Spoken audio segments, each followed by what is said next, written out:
I have confirmed that you are all in good health. With that, my work is now complete. Congratulations are in order.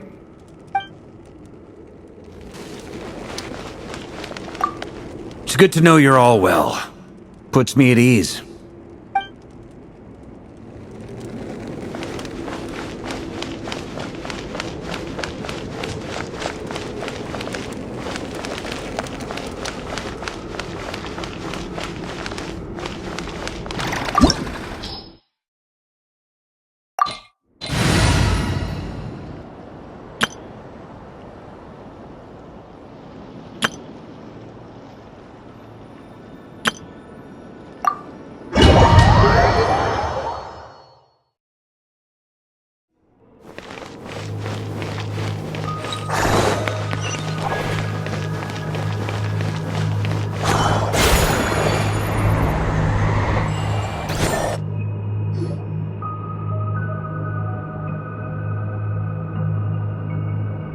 Are these people...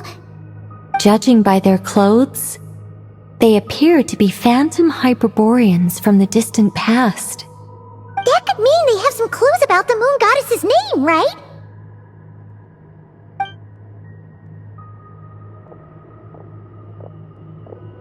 Hey there! Could you tell us what the moon goddess's name is?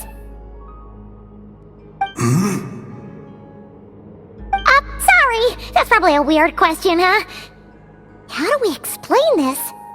The moons are long gone, and their goddesses are dead. Their names no longer mean anything. When a new moon goddess is born, we will surely know her name. We have used every last resource at our disposal. All that remains is to wait, patiently and quietly.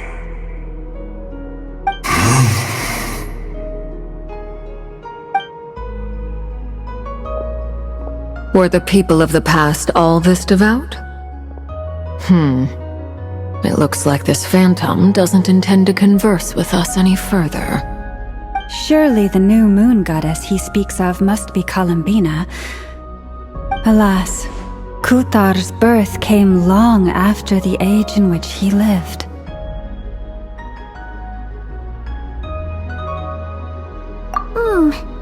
But, maybe if we find a phantom from a more recent age, they might know Columbina's real name. True. Keep an eye out. We should be able to tell which era they're from by the clothes they wear.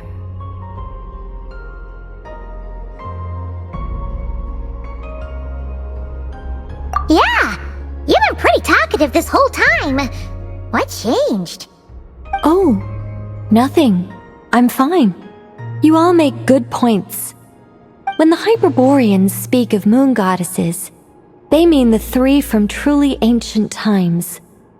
I can't imagine they would know anything about our current moon goddess.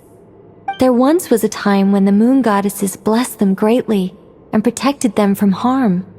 So, when the war between the gods and dragons plunged the world into chaos, it seems they looked once more to the moons for help, praying for a new goddess to be born. Yeah, that checks out. Let's continue on. Who knows what else we may discover?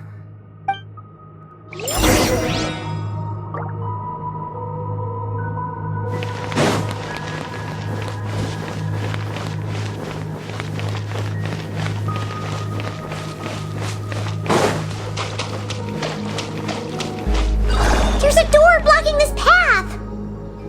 Not a problem. Try this.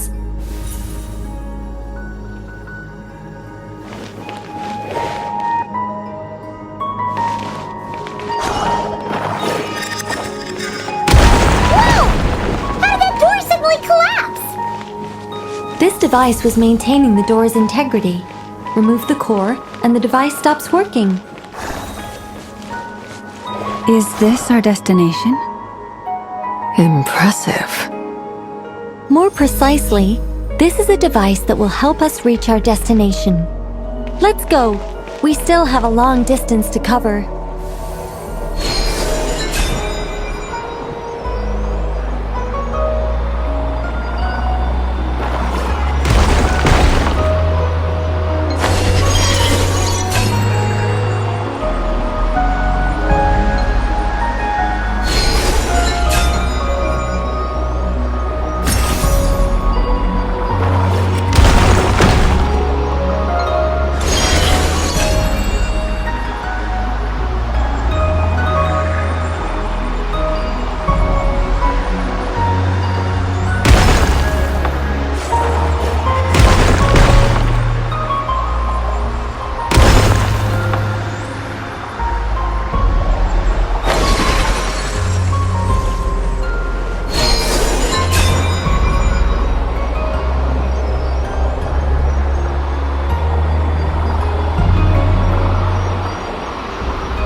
let's try that device again. Remember the door from earlier?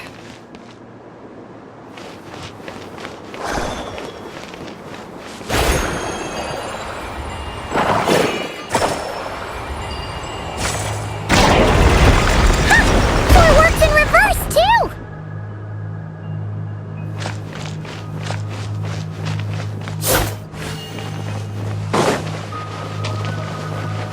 The humans we see are all phantoms, but the monsters are real. What a fascinating place. There'll be plenty of time to admire it later.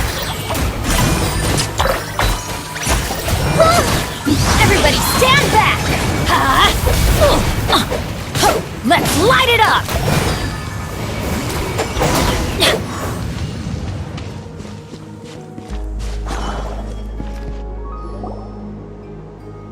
Ooh, there's a whole bunch of artwork in here. Seems pretty old.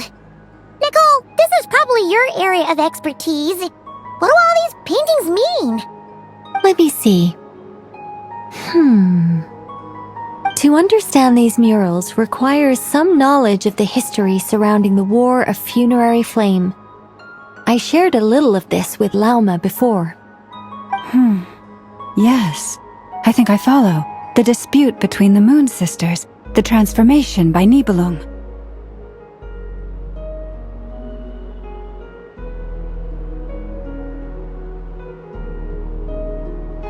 Oh no, it's no trouble. I'd be delighted to share the tale again. Alright then. Tevat's 3 moons and their goddesses were brought into being by the will of Nibelung, the then ruler of Tevat. But when the heavenly principles came, they changed the world completely, down to its very foundations. The moon goddesses were nowhere near strong enough to challenge this entity. But the heavenly principles did not view them as heretical entities that had to be removed. Essentially, the 3 moons existed to keep this planet alive and operational, which did not directly conflict with the heavenly principles' aims. Nevertheless, the inherent precariousness of this arrangement would soon be revealed. Nibelung returned. Yes. He did, and thus began the War of Funerary Flame, a battle for dominance between Nibelung and the heavenly principles. Discord would soon emerge between the 3 moon sisters. One would voice the opinion that they should follow Nibelung, for it was he who first hung the moons in the sky. Another would argue that taking sides in the conflict would only bring the world closer to ruin. There was no telling where it would lead, especially since their creator had returned, bearing the perilous power of the abyss. Nibelung would eventually discover their disloyalty. He had all 3 imprisoned before transforming the moons into weapons with which to fight against the heavenly principles.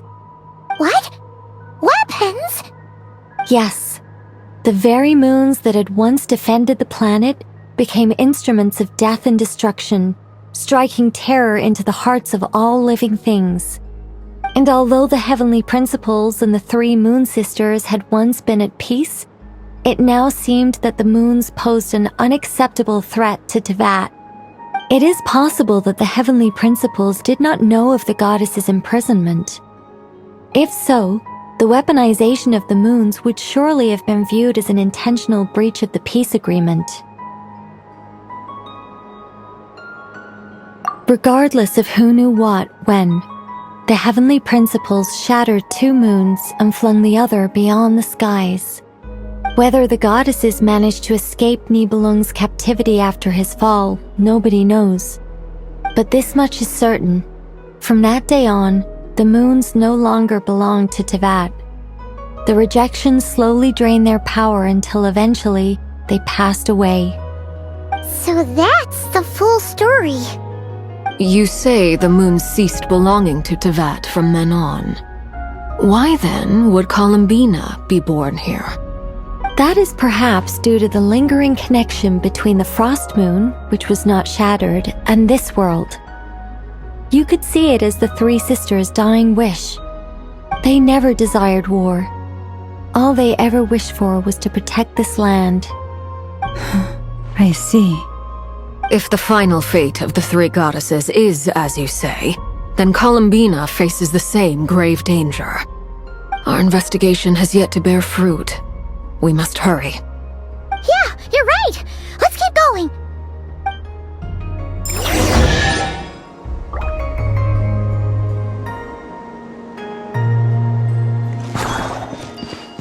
Adventure time!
Should we trust him to keep his promise? We have to. There's nothing else we can do.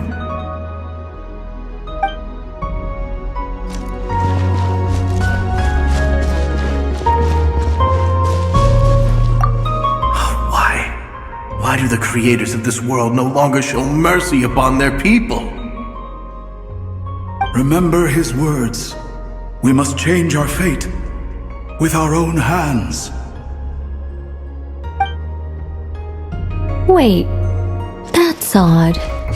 Who is he? Is something wrong? No, not really.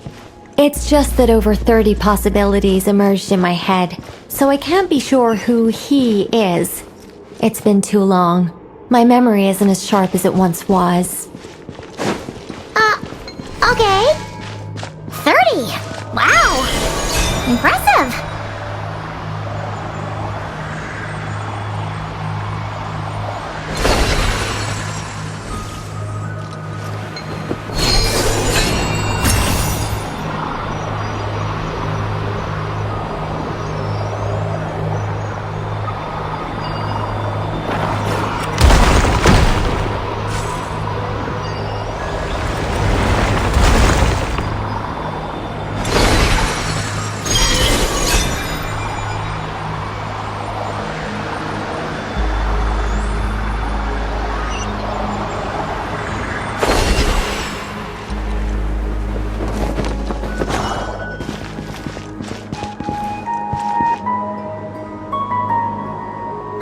We're finally here!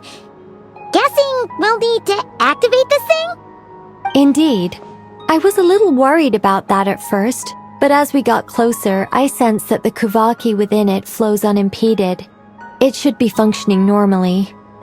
The only issue is how to activate it. It's looking a little worse for wear. What about the cores from some of the other devices we've seen? Can we repair it using those? In all likelihood, yes. I imagine that would have been the Hyperborean's backup plan. Let's look for some cores.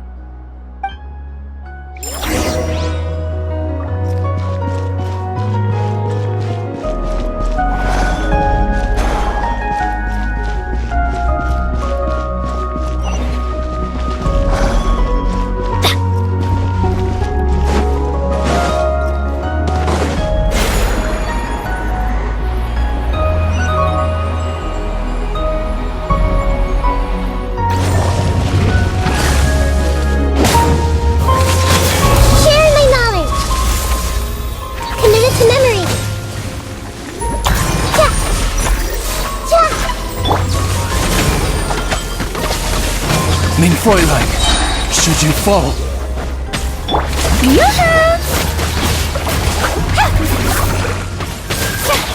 Teamwork is dreamwork! Huh?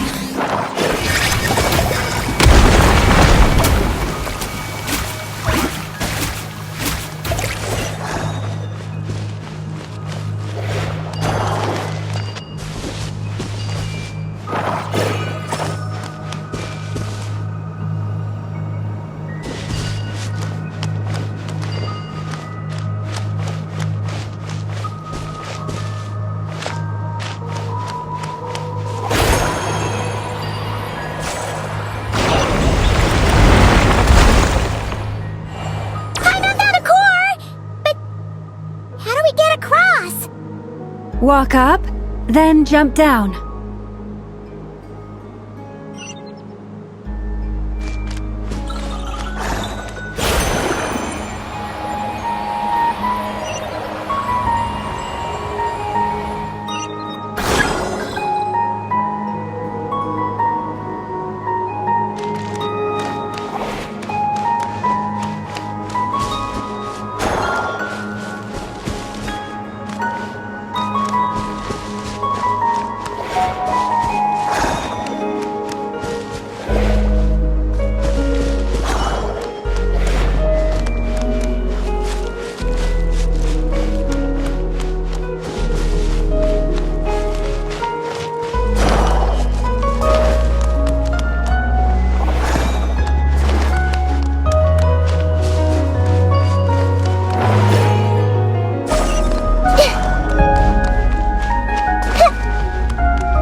The device is up and running.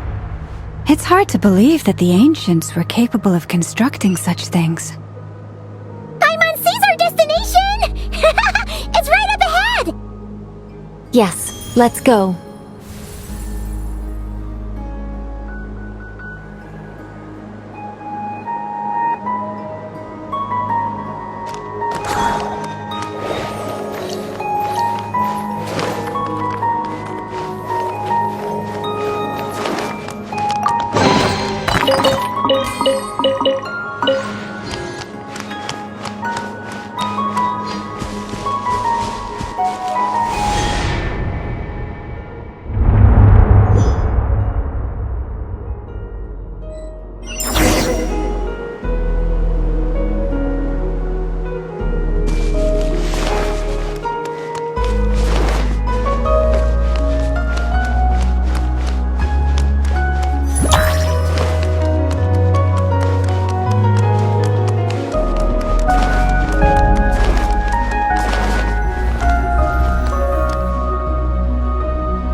This is where the people of Hyperborea communicated with the moons.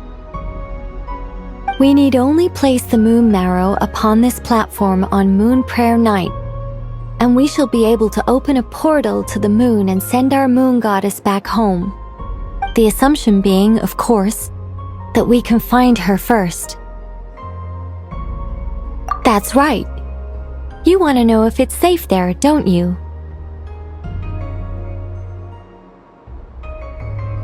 And yet, she has no choice but to return. You know this.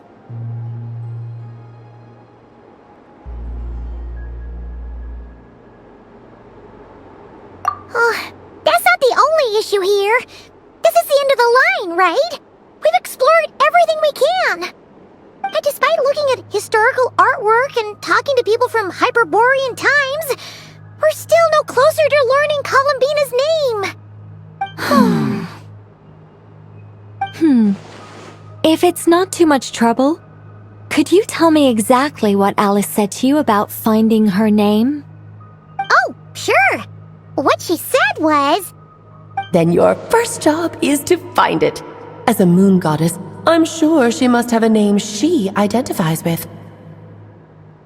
Neither Columbina nor Kutar is her true name, and she's never really accepted either of them. Is it not also possible that she has never had a true name? Not at any point in history? That would be a hard pill to swallow. But at this point, we may have to accept that that is the truth. No one knows how she came into being, and she certainly doesn't have parents in any sense that we're aware of. Perhaps she was never granted a name at all. But does that mean there's no way to get Columbina back? She's just gonna disappear and there's nothing we can do about it? Huh? Wait, why all this pessimism? Was it the way I phrased this question? You all seem to be taking this in completely the wrong way.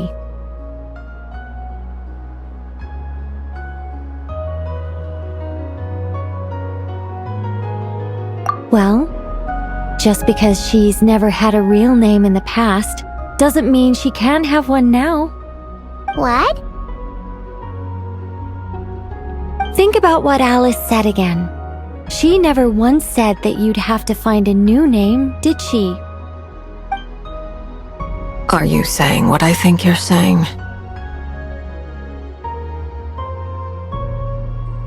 Yes. Names are anchors that connect us to the world. If she doesn't have one already, then all we have to do is create one, no? It's like... yes. Traveler, when you first arrived in Teyvat, do you think you would have turned around if someone behind you shouted, "Hey, Tumaini"? But what about now? I understand what you mean. Life is a long journey. Even the friends and family by our side can change over time. When people call you by different names, what matters isn't so much the words themselves, but what they symbolize. And of course, whether that resonates with you. Ether. So, close your eyes and picture the moon goddess in your mind. If you were to call out to her in this moment, what would you say?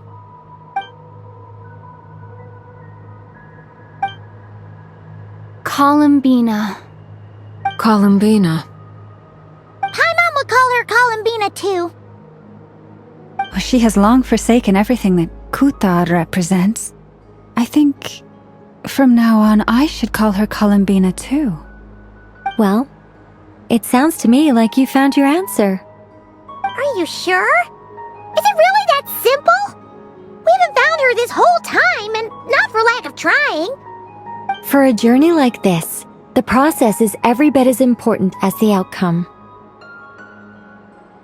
Had you not searched far and wide, rejecting every other answer you were offered? How could you have come to an answer you felt was finally correct? Oh, it all makes sense now. This has Alice's fingerprints all over it. Are you suggesting that Mage knew from the start that Columbina never had a real name to begin with? I can't say for sure.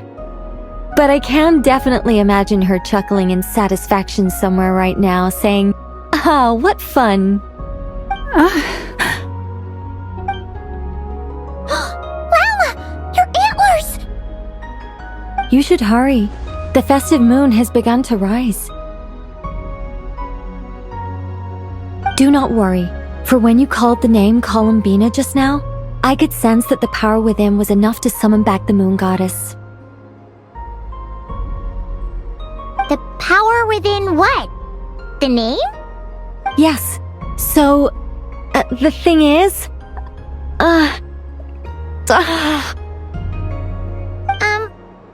What's wrong now? This is so annoying. I really want to explain how that whole thing works. Starting from the founding principles of Tevat and... Oh, I could talk about this for hours. But... Deep breaths, Nicole. Deep breaths. You're an angel. A sober, sensible, solemn angel who has her priorities straight. Okay then. Sorry for asking. Clearly a bad call on Paimon's part. Anyway, you all need to hurry. Last thing, remember how it felt when you called out that name. Then it is agreed. By the name Columbina, we shall find her.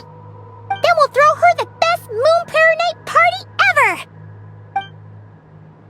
And at last, we will send her home.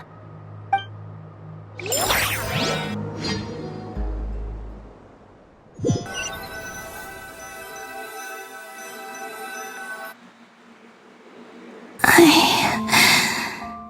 can barely move anymore. My consciousness is fading away. Have they come back out? I'd love to see them one more time.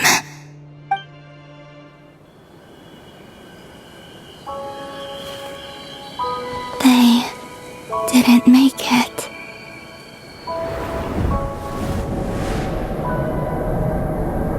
Could you tell me your name? My name is... Columbina!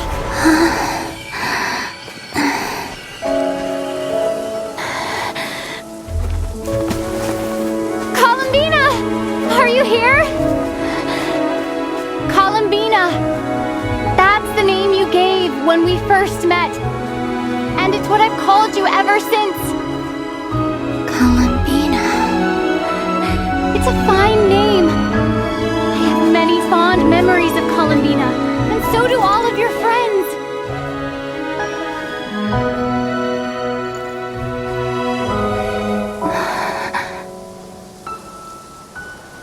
If you like this name,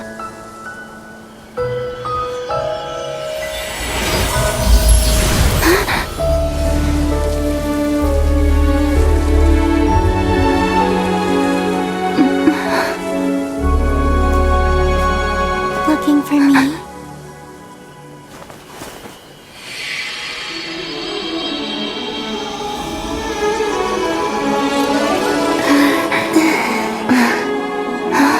I like it.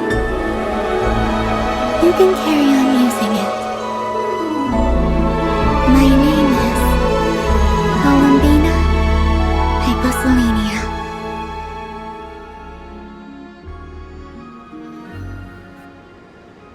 Columbina Hyposelenia.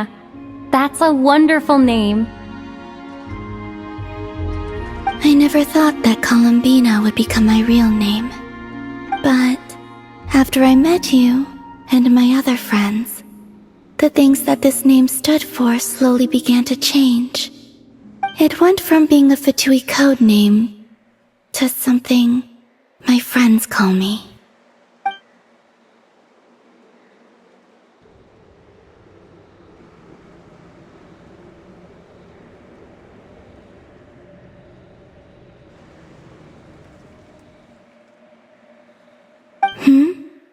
What is it?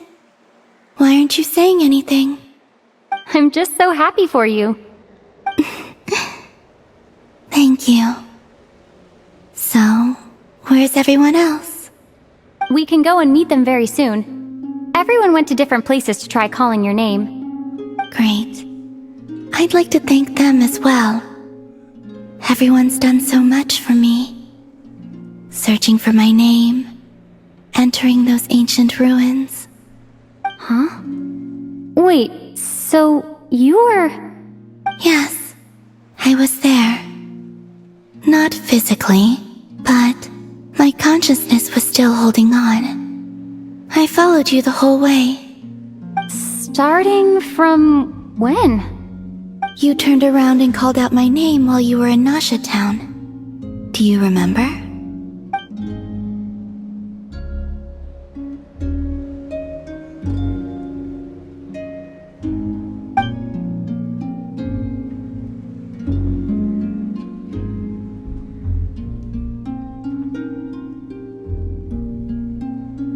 Let's go.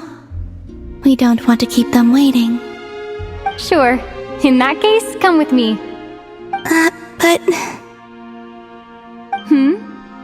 Before that, could you call my name one more time? Sure. Come with me, Columbina Hyposelenia.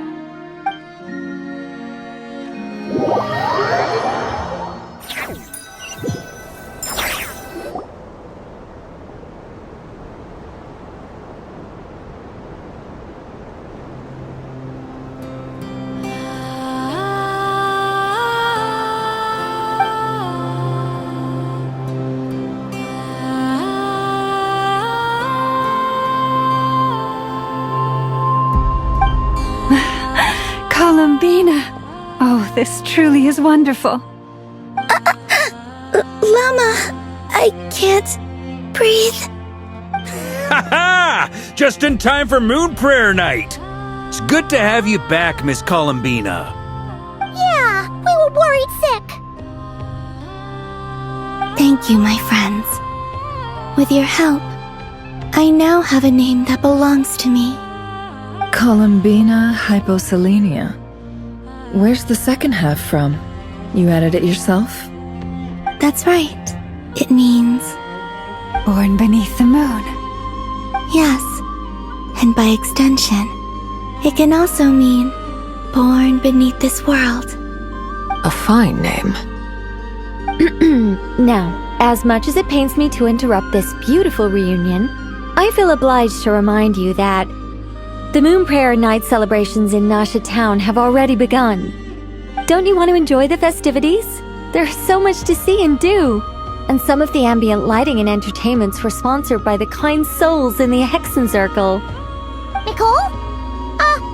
Why have you turned into Dodoko? So you're Miss Nicole. Thank you for helping us, and for helping me find my name. It's nice to finally hear your voice. You're quite welcome. Guiding lost people to hidden treasure is what we Seelie do. And if you ask me, spiritual treasures are far more precious than material ones. Chests are all well and good, but this was what it's all about. So satisfying. Anyway, I had to go help Alice. It seems like she ran into some trouble. That's why I couldn't be here in person. But don't worry, we're with you in spirit. We'll be celebrating right along with you. Keep an eye out for the Hexen Circle's festive stalls in Nasha Town. I think you'll like what we came up with. Alice said she even managed to rope B in this time. The Frost Moon Scions have also prepared various attractions.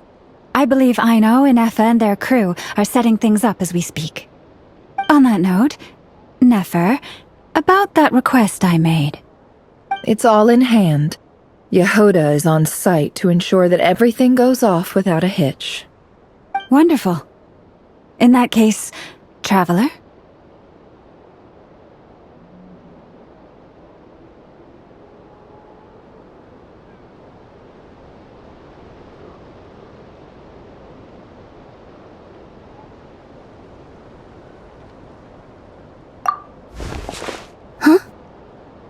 Come on, Columbina. It's time to celebrate the best moon prayer night ever.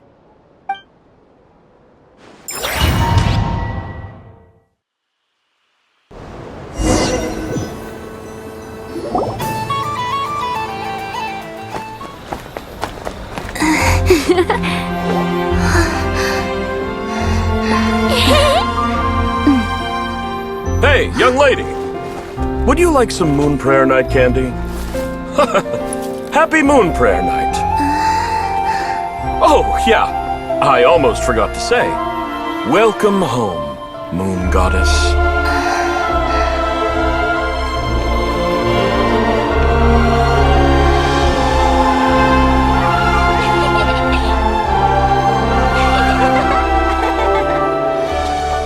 Welcome home, Moon Goddess. Welcome home, Moon Goddess. Welcome home, Moon Goddess. Turning Nasha Town into her home is a festive gift. A rather brilliant idea. Perhaps this is what Nodcry, Columbina's home, should have been like all along.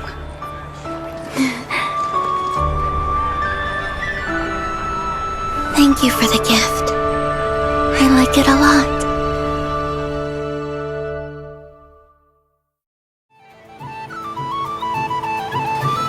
This feels like the surprise of my life. I do. I never imagined I'd ever get to enjoy Moon Prayer Night with everyone so freely. If you're happy, we're happy. Quite a strategy you came up with. Hide the tree in the forest. It's not your usual style, Lauma. Is there something about Moon Prayer Night that enhances what's in your head as well as the antlers on top? Apparently so. It even inspired a perennial penny pincher to use their resources for a greater cause. It truly is a magical festival.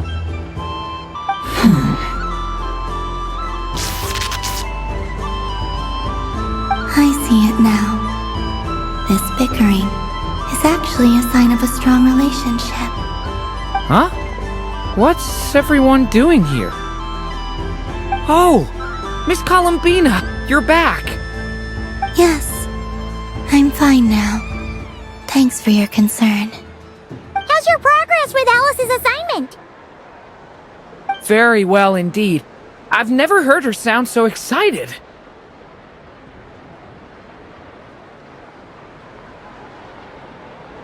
Not like this.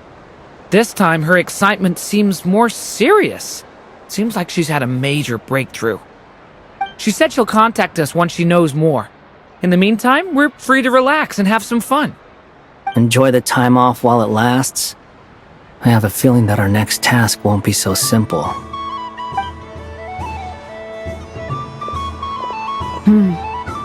I should go. I still have a few things to attend to at the Frost Moon Scion stall. And I think I'll take a look around.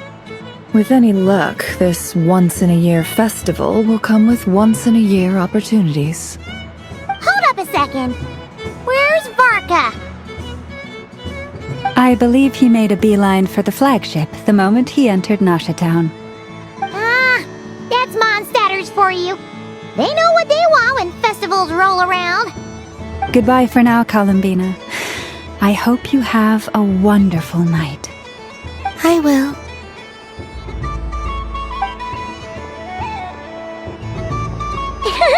Well, in that case, don't just stand there. Get out there and have some fun. You'll definitely get a warm welcome at every stall. Oh, also, take this map with you. It's a guide to the festival.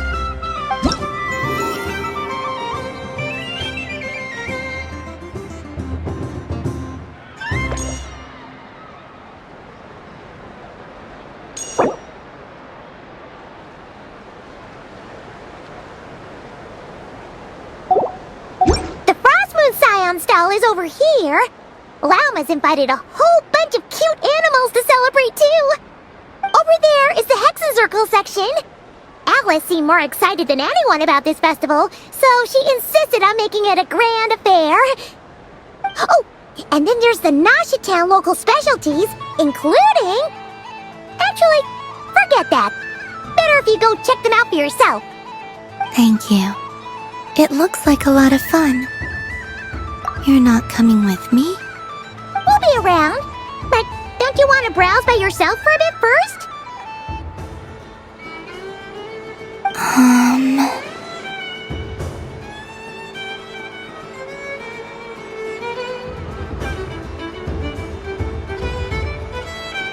Yep.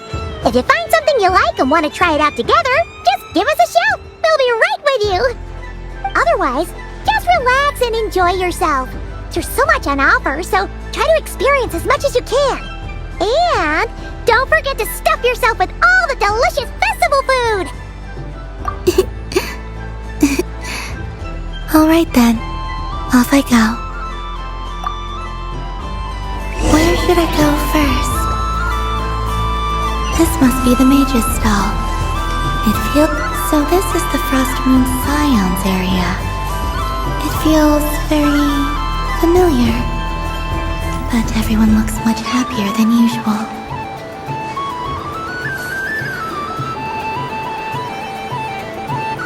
Dodoko's Whirligig! Come check out Dodoko's Whirligig! Ah, welcome home, Moon Goddess. Might I ask what this is? Ah, it's a very special amusement sponsored by the great mage herself. Ride on a soft and furry Dodoko and embark on an unforgettable adventure. I say that, but I'm just following a script here. Who is this mage, anyway? And what the heck is a Dodoko? I'd like to ride. No problem. But, are you by yourself? Is that not okay? Oh, no, it's fine. It's just that each Dodoko can accommodate 2 passengers. Would you like to bring a friend along? My friends... That should do it. Now, we just need to get everyone else to draw something on it too. But we gotta keep it a secret from Columbina. Traveler? Ah! I want to go on that ride. Will you join me? Let's go then. Don't worry. Paimon will do the rounds. You go have fun.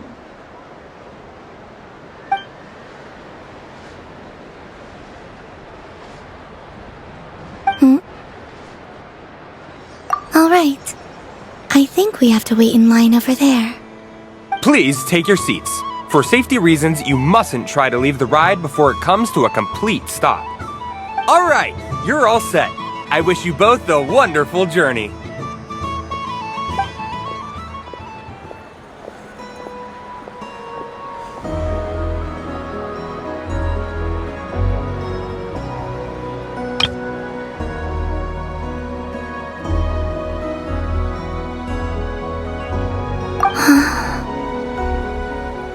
Not bad. It reminds me of riding a moon lane. Sometimes, the Kuhenki circle around me like this, playing their beautiful melodies. Yeah, I'm going to miss them.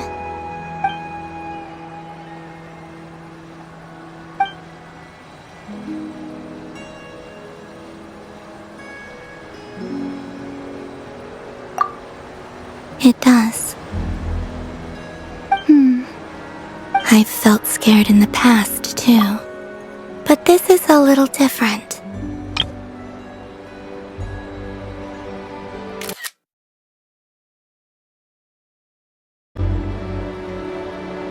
You know something? I got to see a lot of fascinating things during my disappearance. I saw how the Frost Moon Scions act around their families. So different than how they used to act in my presence. And I also saw how they interact with their friends. It made me curious at first. Why do people act so sincere when they're worshipping gods, but save their truest, warmest feelings for each other? Slowly, I came to realize that it's because they trust one another. They know, deep down, that they'll be accepted for who they are. All of it. The good and the bad. I know. I knew it the moment you started calling out my name. What I fear now is the end. I fear losing all this the very night I have gained it.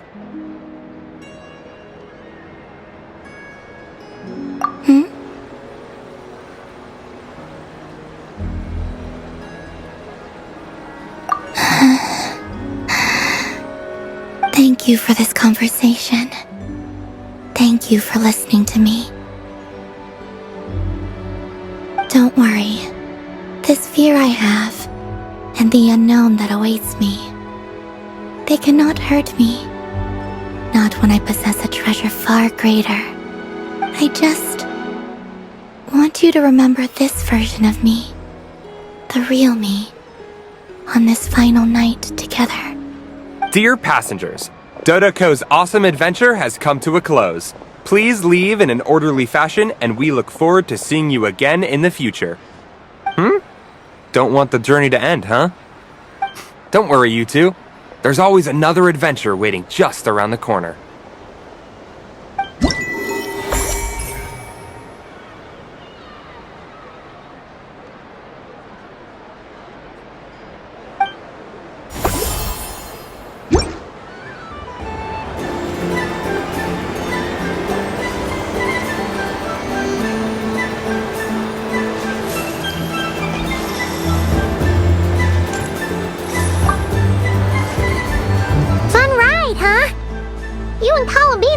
Pretty sad to leave. This isn't gonna make Paimon dizzy, is it?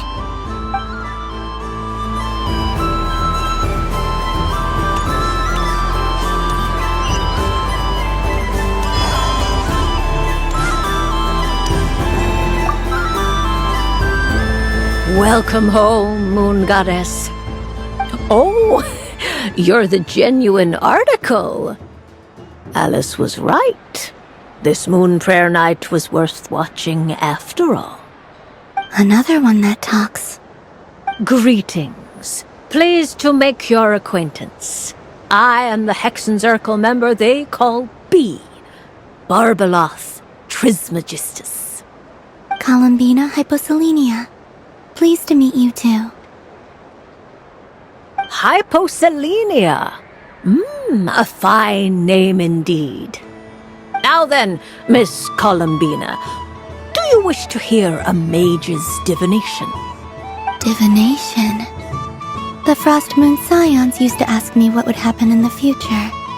Is this like that? From the perspective of the one seeking answers, perhaps. As you look to your journey ahead, if you seek to understand the unknown, resolve your doubts, and soothe the confusion in your heart, divination could be for you. The unknowns on my journey. Of course, if one wishes to peer into fate, then hydromancy is the more precise option.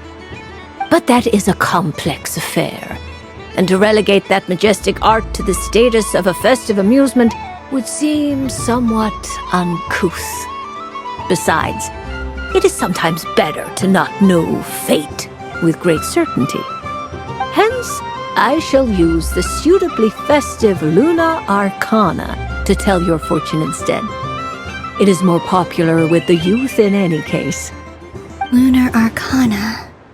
Indeed.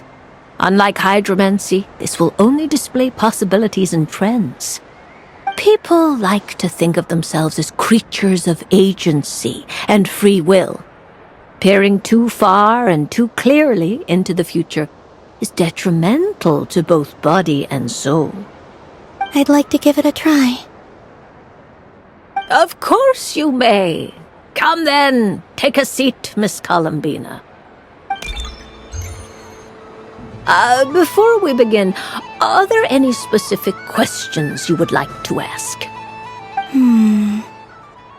Let's stick to general possibilities and trends, like you suggested.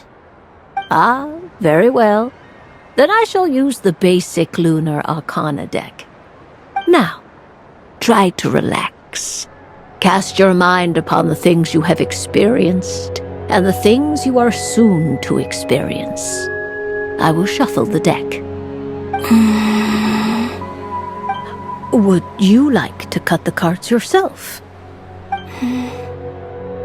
You do it. No problem. Now then, to make things easier for the Seeker, that is to say, you, I shall decipher the cards from your perspective.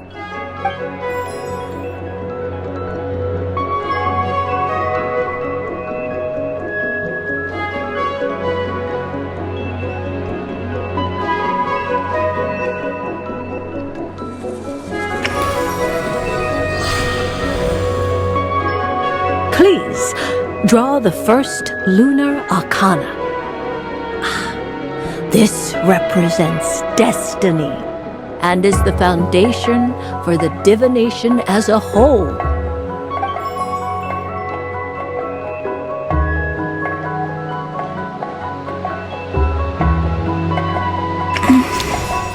Now, draw your second card. This will stand for the past, the sum of all your experiences that have come before.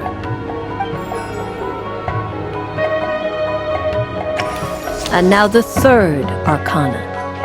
This is the present, your interpretation of the current moment.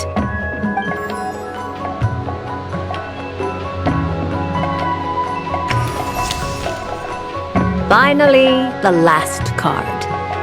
This shall speak of the future, which...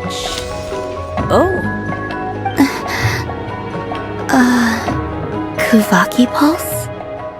Fascinating. I've never encountered this before in my role as a diviner. Something has exerted an influence upon this card, causing it to leave its designated position. What do you make of this, Miss Columbina? Perhaps this is the guiding hand of fate in action. Of course, if you wish, you can choose to deny the validity of this card and draw the future for yourself. No, it's fine. Let's go with this one. A bold decision. I must say I'm looking forward to the results. Well then, let us flip the Lunar Arcana in sequence and see what emerges. Sure. First, Destiny. No surprises here. The card that represents yours is the moon. The moon. Indeed. The moon can represent the truth at some times, but deception at others. False peace, destructive calamity, and the world-changing power that lies within. When the moon is placed on the destiny tile, it indicates that your destiny is not what it may appear on the surface. Instead, it may yet have a hidden side. It symbolizes a journey through the fog, fraught with uncertainty and deception, where one must face inner challenges head-on. I don't understand. Patience, my dear. This is but the first card, which serves as a basis for the interpretations that follow. Our divination will only grow clearer from here on out. Now then, flip the second card, the one that speaks for the past.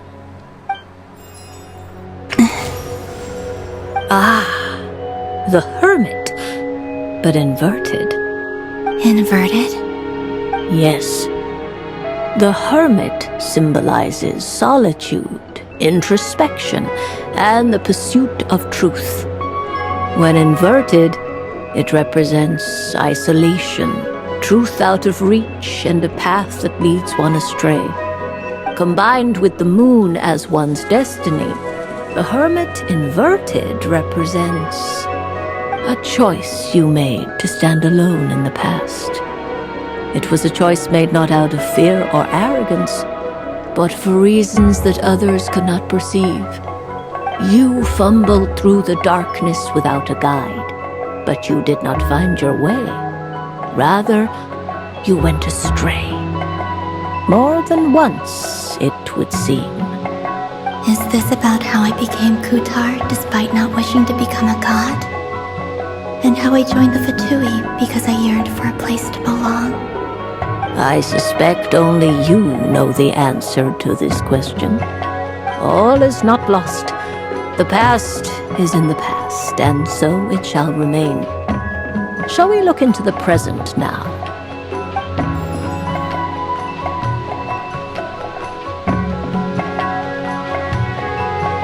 Oh my. The lovers. One of the most interesting Luna Arcana. What does this one mean? This means that you have had an unprecedented emotional experience. The joy of finding your soul becoming intertwined with that of another. A precious and wonderful thing indeed. It's true. I've made a lot of friends recently, and they are very good to me. I like them a lot. That sounds lovely. I am most delighted for you. The lovers can also represent important decisions, perhaps related to a parting of ways. Now, if I were to guess... Yes. My return to the moon. I understand. Parting with friends is never easy, Columbina. But rest assured, this is not the end of your journey. There is always another story waiting to be told. The future always lies ahead. The future. Well now, it's finally time to flip this most mysterious of cards. Why did it appear? And what does it wish to tell you? I'm ready. Very well. Flip this card and see what lies on the other side. Oh. Miss Barbeloth? What is it? This card is death. That doesn't sound very good.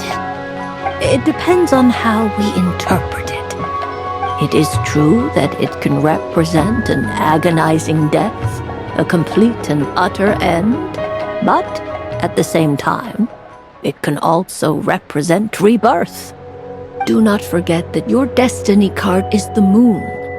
That lends your future many different potential meanings. If death spells the end, is it unavoidable? As I have said, divination can only display general trends. It is a rough guide, but it does not show predetermined outcomes. Allow me to summarize it for you. In the past, you may have lost your way, but now you have gained new connections and new strength. You now face an important decision, one that may bring about a great change in what is yet to be. This change might, in turn, be the end of all things, or their beginning. But remember, everything is subject to change because of the moon present in your destiny. You must see the truth clearly and face your innermost thoughts. The truth. My innermost thoughts. Thank you, Miss Barbeloth. Don't mention it. Some people dislike divinations, for fear of glimpsing an ending to their story that they wish was not so. But I can see that you're different. The result of this divination will not sway your decision. This is a rare quality, and one that diviners always hope to see in the seeker. We are here merely to guide, not to exert undue influence. I understand. Go then and illuminate your future, Miss Columbina. The moonlight that shines from you now is most captivating.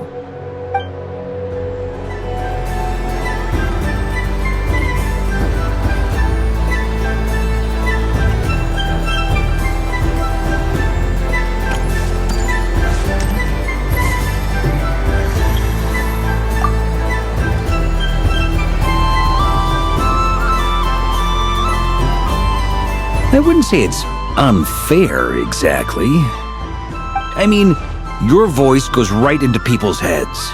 How would you explain that to the kids? You can't just explain it away as magic. Is something the matter? Ah, Miss Columbina! No, nothing you need to worry yourself about. Ah, impeccable timing. Stick around for a second, Miss Columbina. I need your input on something. This self-proclaimed Knight of Justice has yet to give me a satisfactory answer. I, for one, would like to hear your verdict on the matter. Hey, now, I left the flagship just to help you out, Miss Nicole. What's going on? So Alice and I are both using long-range remote control spells that work on similar principles, allowing us to attend this festive fair in Dodoco form. Sorry, let me backtrack a little. While similar, there are some key differences. Alice, being a great mage, wanted her Dodoco to reflect something of her own charm and mystique. So she adjusted the way its tail moves when it spins around. An entirely gratuitous move, in my opinion. I hardly see how anyone is going to notice that.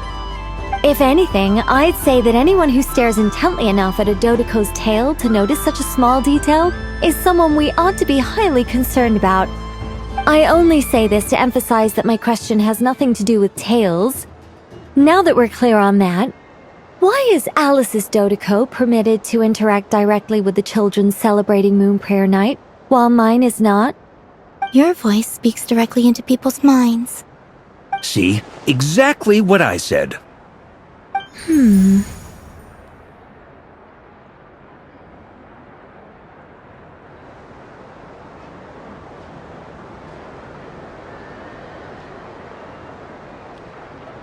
Miss Nicole? Ugh, I can't stand it. I know that probably makes me sound like a whiny child acting out in front of their parents. And it's a little embarrassing now that I think about it.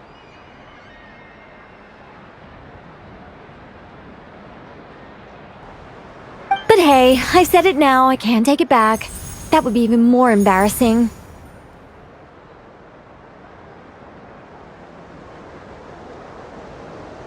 Also, don't go reading too much into that analogy. It was off the top of my head. I'm actually an awful lot older than either of you. Miss Nicole, are you saying that you'd like someone to play the game you've prepared? I'm not so invested in that. It's just something cobbled together using items I borrowed from Alice. She probably didn't even make them herself. The point is, I want to know everyone's thoughts after they receive their prizes. But as you've said, I can't just ask. I've been biting my lip for so long, and I've had no one to vent my frustrations on. I thought this was going to be a nice, straightforward festival where I'd get the chance to guide people to treasure. Well, can I play? I can't guarantee that I'll win a prize, but... You will? I'd like to try. Then what are we waiting for? Let the game begin! It's like they forgot I was ever here.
Congratulations, Miss Columbina!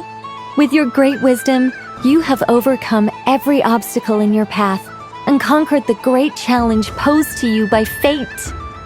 Fate? Well, something to that effect. If you'd prefer something more poetic, it could be the icy winds or the dawn. Anything you like, really. You could even go with the challenge posed to you by Dodoko, if that's what you're into. Anyway, you can take or leave my suggestions. Moving on. All my hopes are now resting on this. Can I open it now? Stop teasing me! Please, I'm begging you. No more talk, just open it. Wow. What a lovely sculpture. Classic and cute at the same time. Thank you, Miss Nicole. I'll always treasure it. Ah, there we go. Music to my ears. You have my sincerest gratitude, Miss Columbina. Thank you for sharing your precious time with me and fulfilling my wish. Don't mention it. You've all done much to help me. And still, I'm the one receiving all these gifts.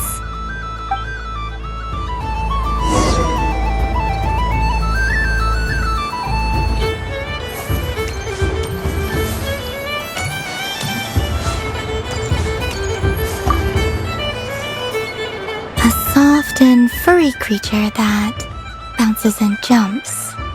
Welcome home, Moon Goddess. This one talks too. Allow me to introduce myself. I am a Dodoko from a distant archipelago, the most mischievous of all my Dodo brothers and Dodo sisters. When the going got tough, I powered through, and when I met obstacles, I boomed them away. That sounds like a lot of fun. Doesn't it just? Oh, but then the trouble started. Recently, I found a lovely beach, the same beautiful jelly color as my hometown, and so I dove in to have a look. Only to find it overgrown with seagrass and nasty little spiky fish everywhere, looking to turn me into a Dodoko kebab. I made it back to shore by the skin of my teeth, but my tail was sorely hurt. Couldn't you just boom them away? Oh, I wanted to, believe me. But I've heard that you, Moon Goddess, can understand animal speech. The last thing I wanted was to cause a gigantic fuss and get taken to court by a school of spiky fish. I'd be driven out of these waters for good, and my winter holiday would be ruined. And so, dear Moon Goddess, I was wondering if you might lend me your allegiance. Are you roping me into a crime? Oh, let's call it a once-in-a-lifetime carefree adventure. Does that sound better? All the festival goers tonight are dressed up as the Moon Goddess, but there's nothing to say that the Moon Goddess can't disguise herself as a Dodoko, is there? Besides, this is your home. You should be free to be whoever you wish. I'm afraid I'm not well acquainted with Dodokos, Madam Mage. Oh, that's quite all right. We Dodokos are innocent, happy creatures with a free-spirited nature. Many, like myself, are mischievous troublemakers. Others are lazy souls who like nothing better than to lie down on a nice rock and take a nap. In our eyes, every creature who yearns for happiness and freedom is a Dodoko. But perhaps in yours, we Dodoko are a fluffier and more mischievous breed of Kuhenki? Yes, that is a much easier image to follow. Oh, wonderful! Then let's play! Grab onto my tail and follow me into the sea! Time to settle some scores with the bad guys!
Ooh, a remarkable talent! So, what do you make of it?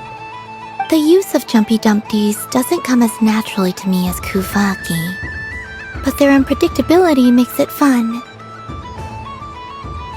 I think they call this... novelty? Indeed!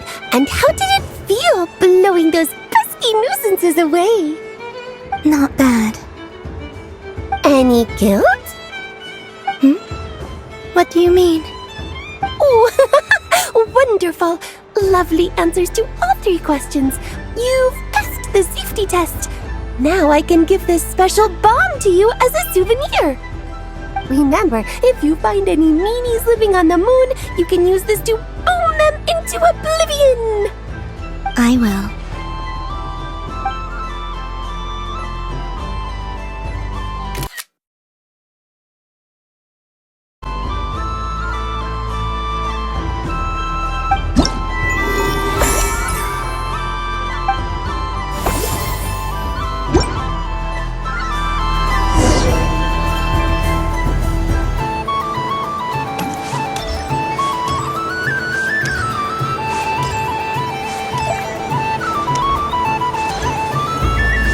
So this is the Frost Moon Scions area.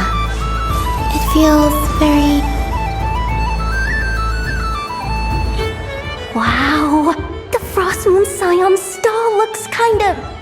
plain.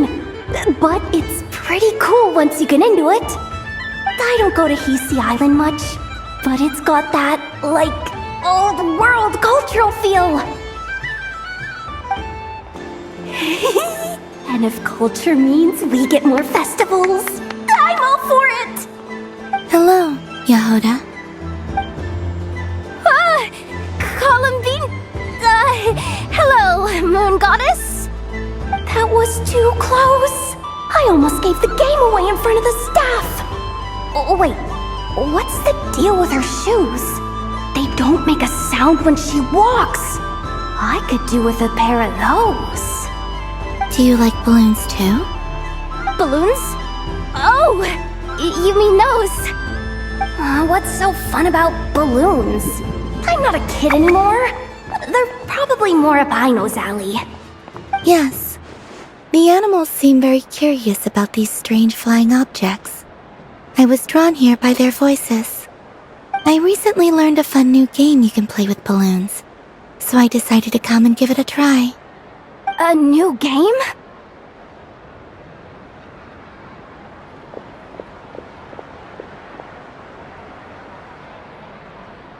Hello. Welcome home, Moon Goddess. Here to buy some balloons? Yes. Could you give me a few that haven't been inflated yet? Are you sure? I guess it's not a problem, but... Yes, please. Thank you. Uninflated balloons? But those are just little rubber pouches. What does she want with those? Would you like to play the balloon game, Yahoda? Huh? Sure. I guess. How do you play it? Wait here a moment.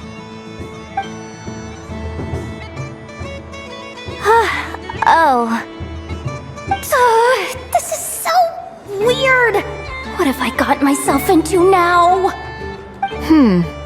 I thought I saw Columbina nearby. Uh-oh!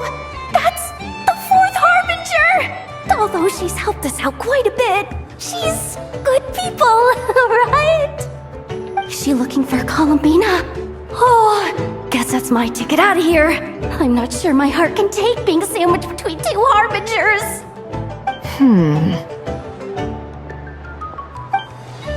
Which stall is she checking out? Oh, it's that other Frost Moon Scion's one. Try on the headgear, see what it's like having antlers or animal ears for a day. Oh, I wouldn't be caught dead wearing that stuff. So embarrassing. I have enough gear to carry as it is. Wait, what? She put it on? How peculiar. This would take some getting used to.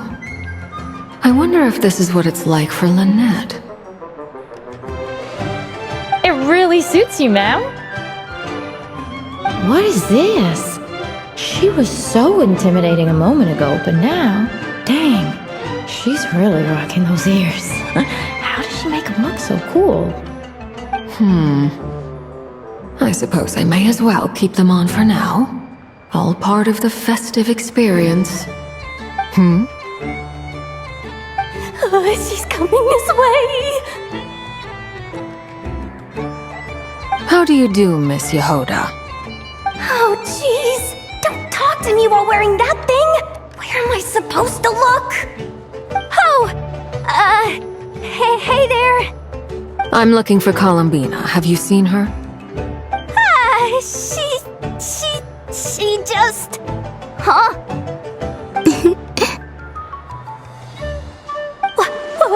Wait, is that what she meant by balloon game?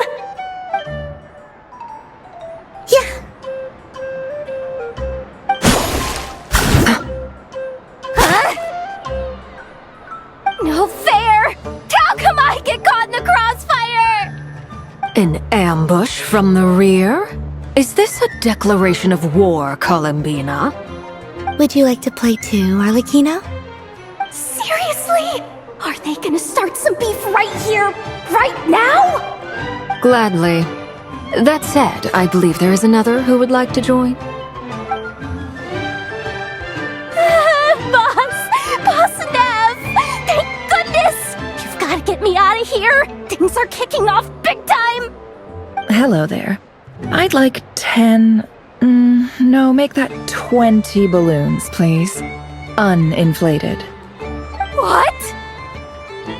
Miss Moon Goddess, I hope you're prepared to pay the price for assaulting my employee. Welcome to the game, Nefer. Just to be clear, let's keep this a fair fight, okay? No strange powers, please and thank you. Naturally. Don't just stand there, Yehoda. Aren't you going to team up with me? Huh? Do I have to? Of course. Don't forget, the Curatorium has a reputation to uphold.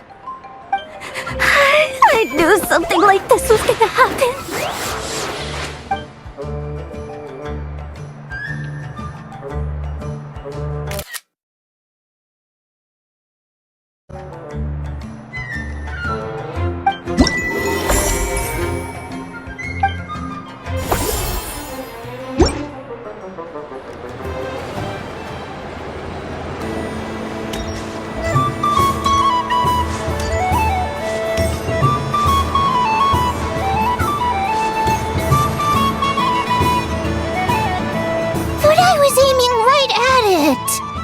Aw, what a pity. I saw it with my own eyes.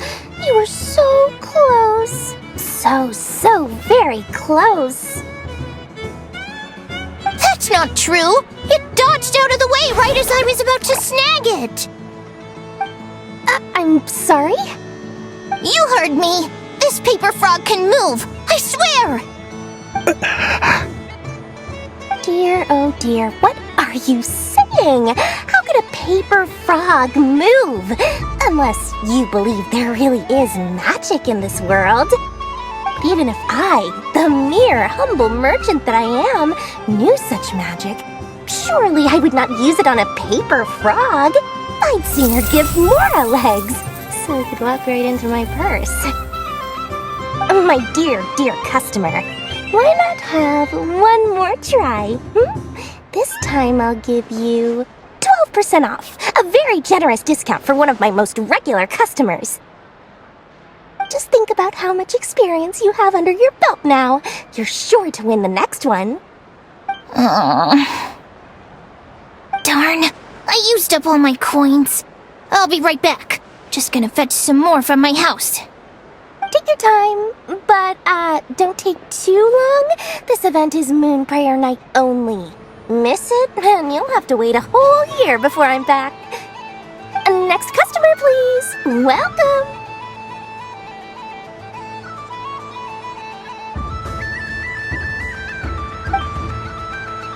Hello. Whoa! What's this big one doing over here? How do I tell my employees not to go running around this time? Shooting them a glance won't work. I haven't known them long enough. Dory? Why, hello there, Miss Columbina. Would you like to play my ring toss game? The rules are very simple, and it's easy to get the hang of. How much for a round? Oh, first time's free. Not a single mora. After that, well, we can cross that bridge if and when we come to it. But with your sharp sharp skills, I'm sure you'll win all the prizes in one fell swoop. That was an obvious enough hint for them, right? Right?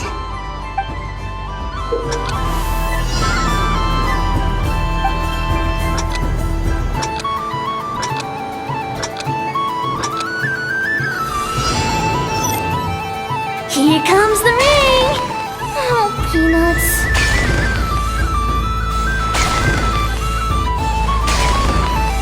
Change tracks! Roselle, should we move or not? Just a tiny bit. Alright, then Oh, sugar plums, not the club!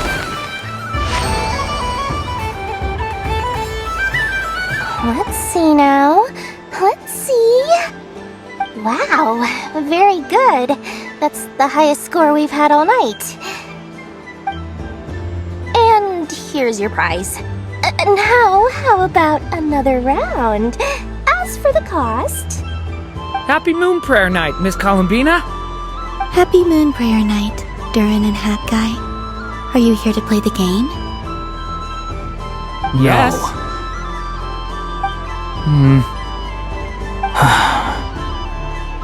You said we were just coming here to say hello. I did, but then I recognized a few more people as I got closer. Do my eyes deceive me? Is that... It's our little dragon! He's all grown up! Someone's popular.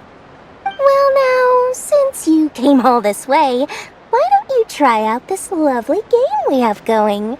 First try is free! He'll have a go. I'll pass. It's only one free try per customer. You can't give your try to him. I'm aware. How has Elder Almond been lately? He's in great shape. He goes for a run in the forest every morning to stay fit and healthy. He tried to go boat racing with Firecracker a while back, but he couldn't even make it onto the Lotus Leaf.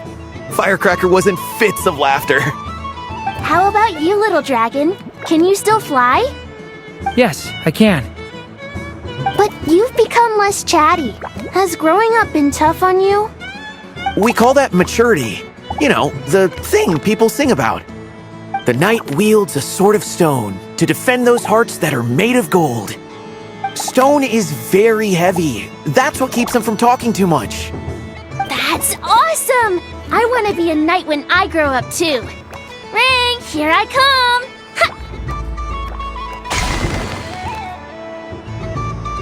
Oh, the hat-wearing man! I never thought I'd see you again. You seem more determined than when I saw you last on the train. If you say so. Oh, I do say so. The people you once helped see it clearly. It's because you are once again on the right track. May the engine in our hearts propel us to the station of our dreams. I can move! I can move now, Roselle! What are they doing, running into the rings like that? You got them all so quickly! I have never seen anything like this in all my travels! Is this guy actually an old friend of theirs? But how? They're origami animals and clockwork people from a fairy tale! Getting to know them would be quite an arduous task, unless they share a hometown? I have to get to the bottom of this. Next time I see the Great Mage Alice, I shall demand answers! Thank you, Dory. I had a lot of fun. Now for your prize. Where did I put it? Give me a moment to dig it out. Oh, sweet grand prize. How I wish I didn't have to let you go. Good thing I had already turned a profit from the customers earlier in the night. Otherwise, I'd have wasted all my hard work. Okay, I'm back. What? I leave for 2 seconds and someone's already claimed the grand prize? Oh, well, these things happen, you know? Perhaps you'd be interested in one of the other prizes instead. We've got all kinds of wonderful goodies here. Is this the thing you wanted? Here, you can have it. Huh? But... Don't worry about it. It will be happier with you. Oh, thanks so much, Miss. Moon Goddess. Oh, goodness gracious, Columbina. Give me strength. How am I supposed to make any more money from this child at this rate? Daddy, look! That's the game I was telling you about! Forget it. She is the Moon Goddess after all. I'll think of some other way to swing this. Maybe I can try to hook this new kid. Huh? Oh, someone already won the grand prize. You can take mine if you want. What? Why? Why are all these bleeding hearts coming here to ruin my business? Happy Moon Prayer Night, everyone. Happy Moon Prayer Night.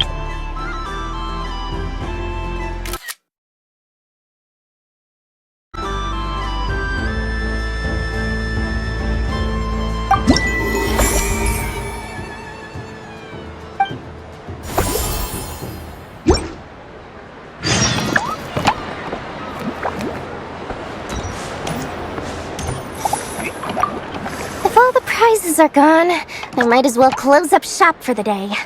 But you haven't had your fill of fun yet, right? So the next time a customer shows up, you're going to have to run faster, all right? And remember, run out of the rings, not into them.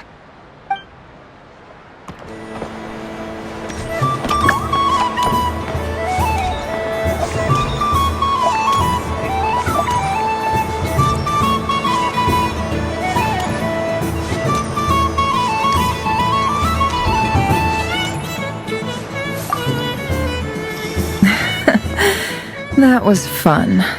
It's a shame Ashru doesn't like playing with water, or I'd have roped him in as well.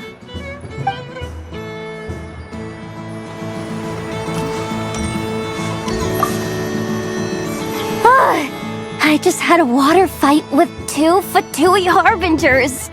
Pretty scary, but also surprisingly fun.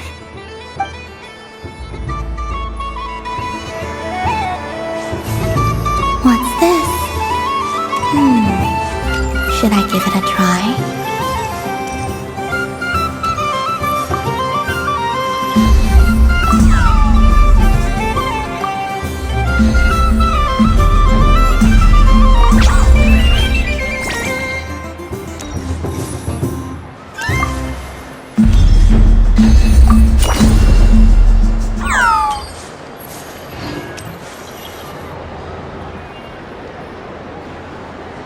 I wish for a never-ending supply of laka berries. What a humble wish. Probably written by a child.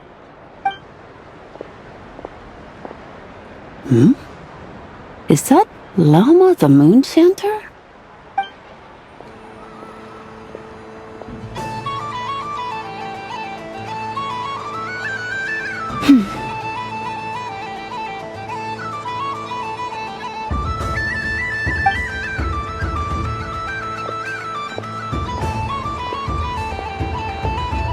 I wish that the long plume ibises would stop biting me.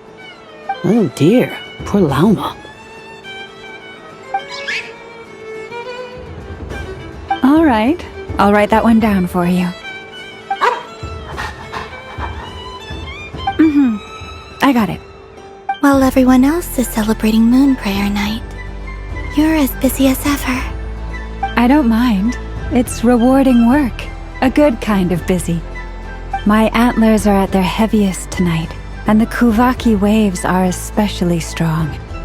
But as I help these dear friends hang their wishes up, I feel a great peace within myself that is hard to describe. You see, they are all such beautiful wishes, and they are ones that we can fulfill by our own strength. Do you blame me, Llama? I want to hear your honest answer. It is by the help of so many people that I can return to the moon. But I feel as though I've hardly done anything in return.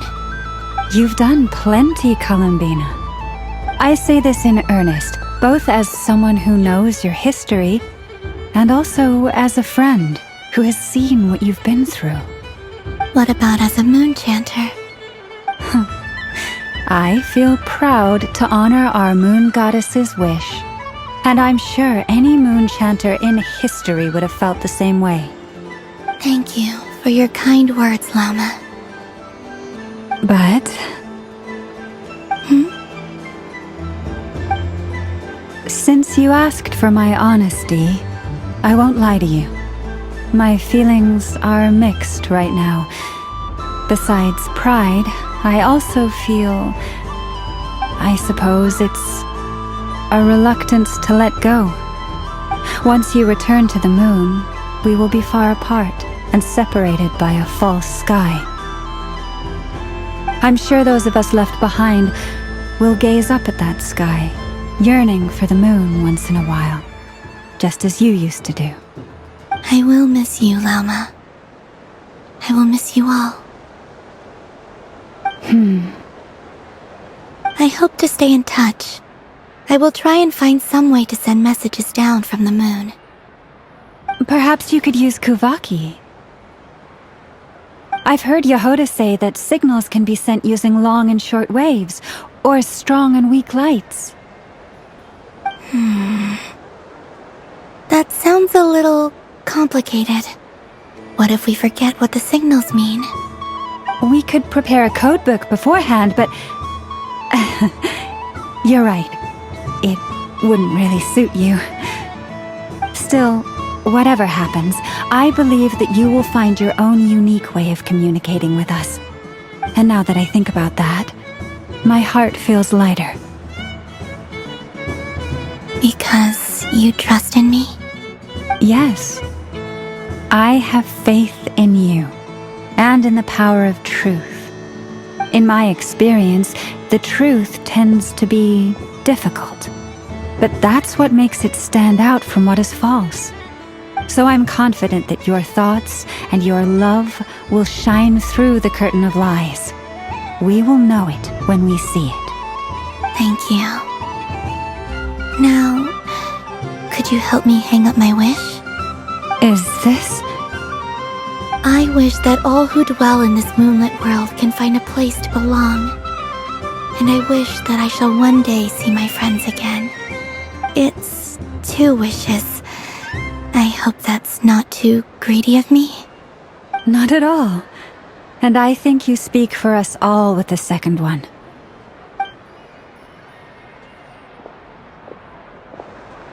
I shall continue to pray until the day that all of these wishes come true.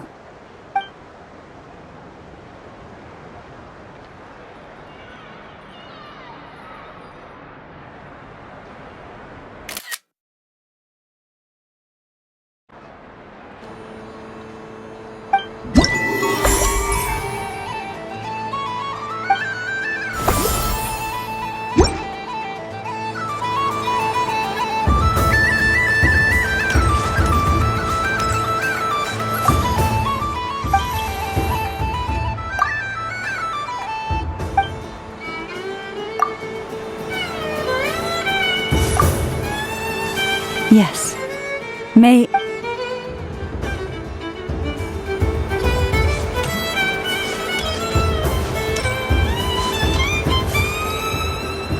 Sunny days! I prefer sunny days. Ah, well, you are as warm as the sun itself, Moon Goddess. Very well. I believe your spirit animal has to be this most adorable chic badger. Wow! Thank you, Mr. Talking Magic Lamp. Have a very happy festival, Moon Goddess. Lance? That's you, isn't it? Shh. It's our little secret, my dear traveler in Paimon. Okay, sure, but why are you here selling sugar sculptures? Everyone celebrates in their own way. After gazing into the abyss and spending time around gravestones all year, what better way to relax than to see sunny smiles on the faces of the living? Besides that, I like to think of myself as a fair judge of character. I dare say matching personalities to confection suits me rather well. That's not what Paimon was talking about. Aren't you afraid that your true identity might be exposed? Should I be? There is all manner of magic in the air this moon prayer night, thanks to the work of the great mages. I see Miss Columbina is hiding in plain sight. Why should I not do the same? Why miss this rare opportunity to enjoy a special evening in my true form? Fair enough. You got a point there. People who don't know you will probably think you're just a talking lantern. Well, now that we see eye to eye, what brings you here? Not a search for your spirit animal, I presume? Ah, well, actually... Here, see for yourself. Oh, this is... How wonderful. A beautiful idea. Yeah, we just met Barca, and he said that having everyone draw their own section was kind of boring. So, he did your bit for you. Ah, Varka. Ever the maverick. I see his artistic skills are truly one of a kind. In that case, I shall paint something on Mr. Albedo's behalf in a short while. What? Why not now? Ahem. Welcome home, Moon Goddess. Phew, that was close. Hello, Flint. She recognized you right away! What keen eyes you have, Miss Columbina. Especially considering they are shut. I did not see you. Rather, I sensed you. I can sense the fluctuations in Kuvaki all around me. One would expect no less of the Moon Goddess. Might I interest you in some candy? Yes, please. Excellent. I shall make some for you right away. Something the matter, Miss Columbina? What about my spirit animal? All the other children carrying sugar sculptures are talking about it. Wait, is she taking the test seriously? Ah, my apologies. How could I neglect that? You are quite right, Miss Columbina. Every one of us has a magical creature living in their heart. Would you permit me to help you find yours? Yes, please. Do you prefer the day or the night? Night.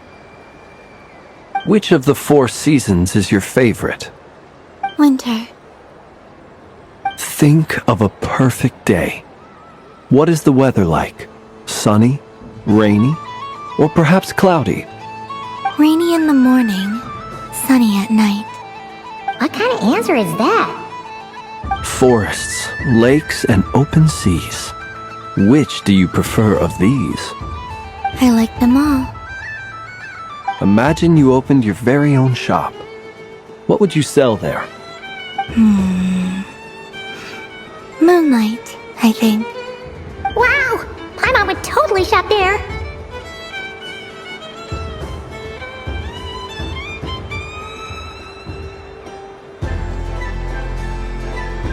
It wouldn't cost anything.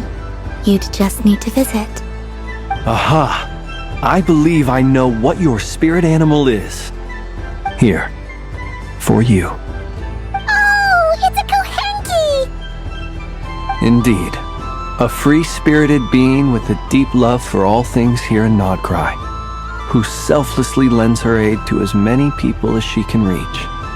It is the perfect fit for you, Miss Columbina. Thank you.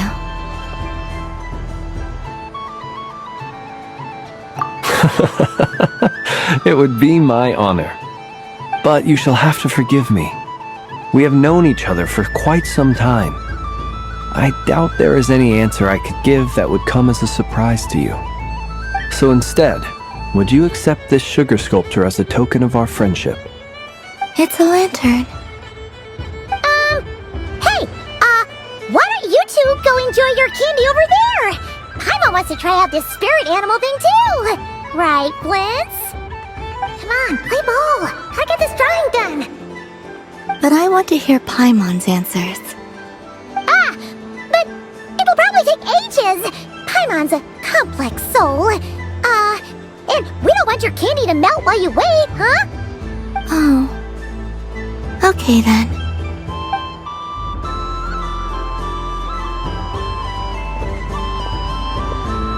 Phew! Nice excuse, Lady Paimon. That was some quick thinking. Yeah, no thanks to you. Although, help next time.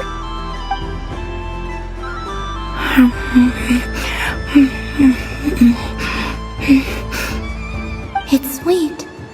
Is that Lockaberry? I wonder what flavor the traveler got. This way! This way! It's the candy-selling lantern!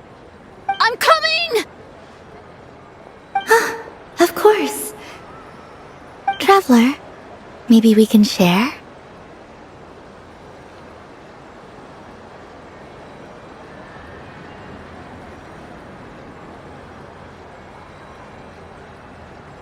Yes. I found out recently that people share their food sometimes, so I'd like to try it. Or is that a no?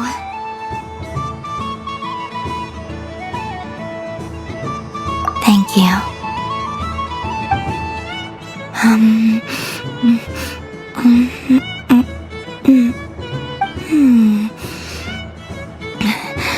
Yours is a little more sour than mine. Here, you try it.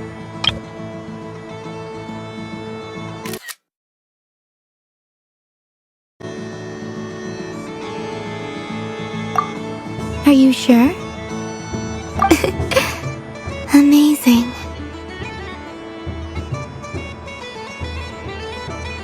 My sugar sculpture has shrunk, yet my heart is filled with feelings of sweetness. I will remember this feeling.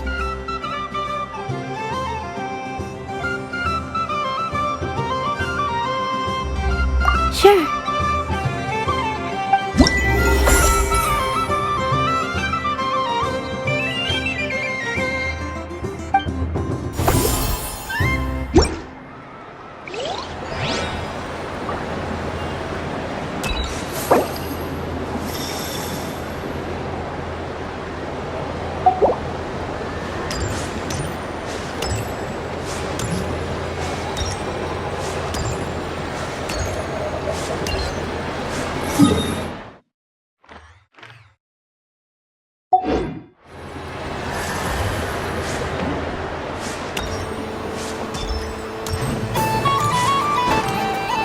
What's this?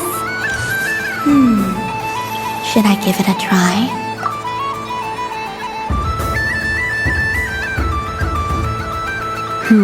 I don't have enough data. Need more samples. But who should I ask for help? Is this one of the amusements? Or is it a research project? Bit of column A, bit of column B. I'm currently running some synchronization tests on these spots. Basically, you need to press the button to help them successfully obtain the treasure. But you've got to time it right. I'll record your data, which will be used to improve the robot's accuracy. But, ma'am, Moon Goddess, don't you think you should take your eye mask off first? There's no need. I will be alright.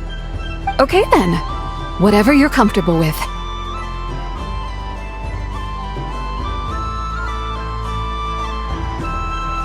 Great! Then let's begin.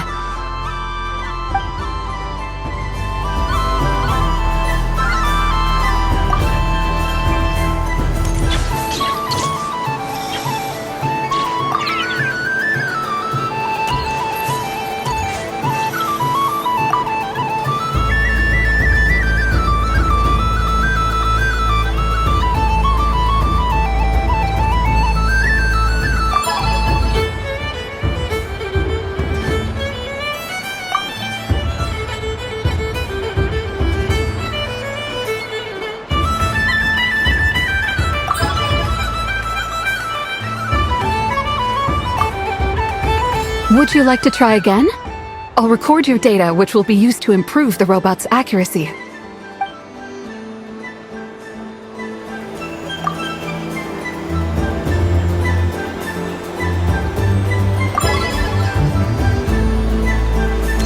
Nice! There are so many attractions here. Since I rarely get out, I might as well make the most of it.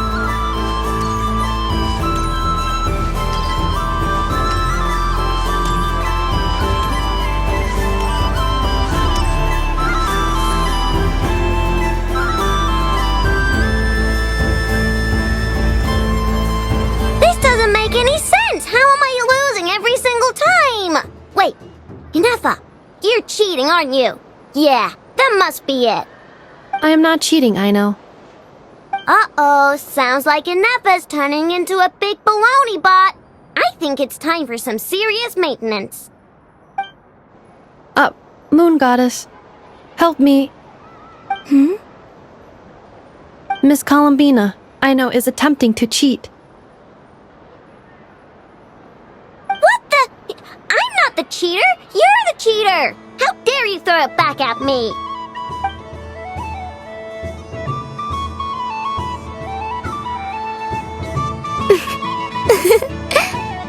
Alright, fine. Let's all laugh at I know. Just you wait till I get home, because I'm gonna make a game bot that can win 100% of the time. Let's see you laugh when I come back and beat your butts. You'll all have your heads covered in stickers when I'm through with you.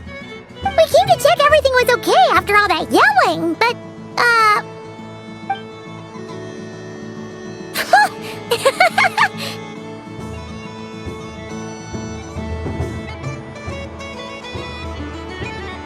Whatever it is, it sounds like cheating is allowed. Kuhenki concentration. Each player starts with differently colored kuhenki. Each round, they draw one kuhenki from their opponent. When a player has two kuhenki of the same color, they make a pair and can be discarded. Any that can't form a pair must be kept.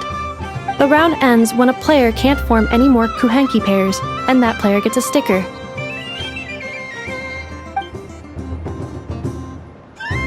Ooh! Can 4 people play as well? That is fine, so long as the turn order is fixed beforehand. Alrighty then! In that case, the 2 of us will join as one team. Okay, but if you lose, you're both getting stickered. I don't want to hear any excuses. Sure. And if we win? If you win, only one of you gets to sticker someone else. I have taken to calling this. I know logic. Hey, lay off me, alright? Okay, so we're starting the game from scratch again, which means all my stickers so far don't count. Looks like Luonatar is the Kuhenki of honor for this game. Anyway, let's go clockwise, starting from Inefa.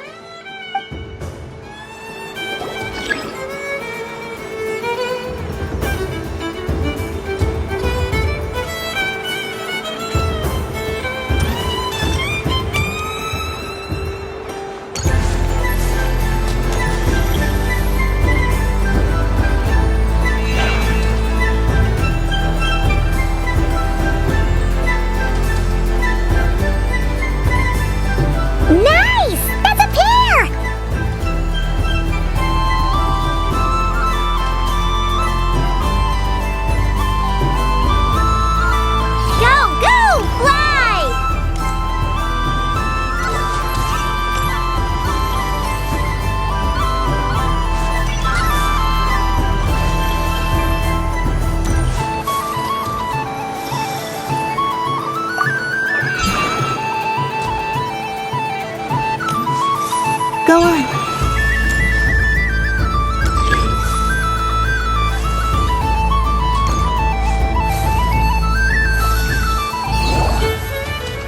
I have a pair.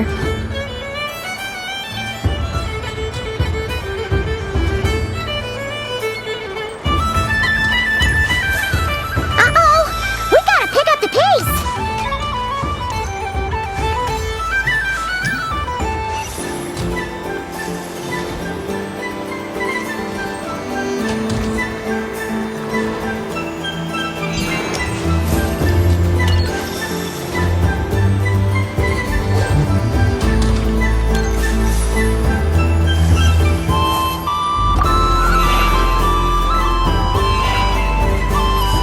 I win.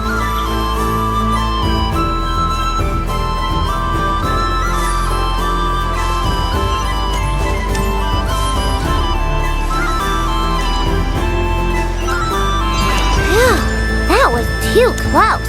I thought I was gonna lose. Good luck, everyone. Aw, we're out!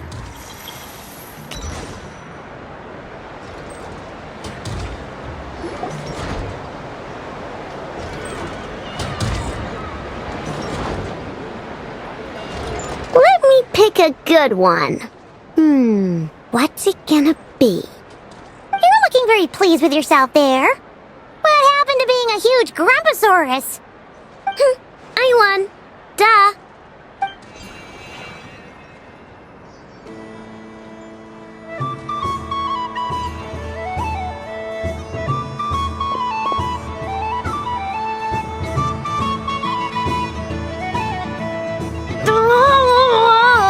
Me again? Don't fidget too much, Aino, or the sticker's going to fall off. I don't care. If it falls off, it falls off. If a pair of Kuhengi get discarded, why not a pair of stickers? Huh? Huh?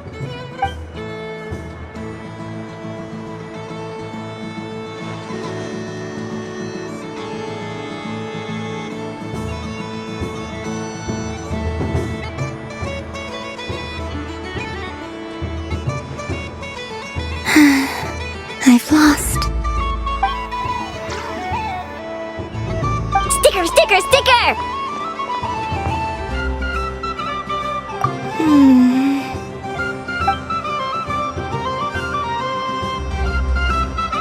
Cute! You think so? Shame. I can't see it for myself.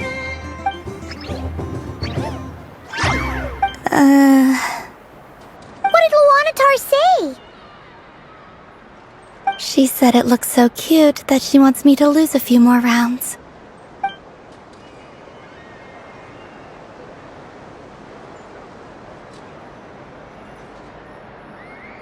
Who put these stickers on Paimon's eyebrows? Ugh, she can barely see! Alright, now, I think we got enough evidence to prove that there's a serious problem here. Yes, I agree as well. The culprit is... Inepa! Culprit? What did I do? Quit acting dumb, Inepa! You're not wriggling your way out of this one. I've been watching you. Not only did you remember whose side Luanatar started at, but every time someone drew a Kuhenki, you were logging it and calculating every last possibility.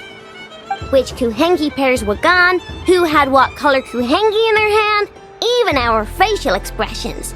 You were keeping track of it the entire time. Exactly! What Aino said!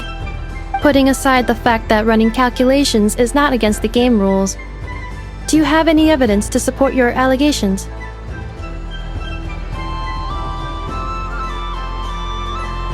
But that's not against the rules either. So she admits it. She certainly does. Alright, everyone grab a sticker. It's time to get Inepa back. But... Take that!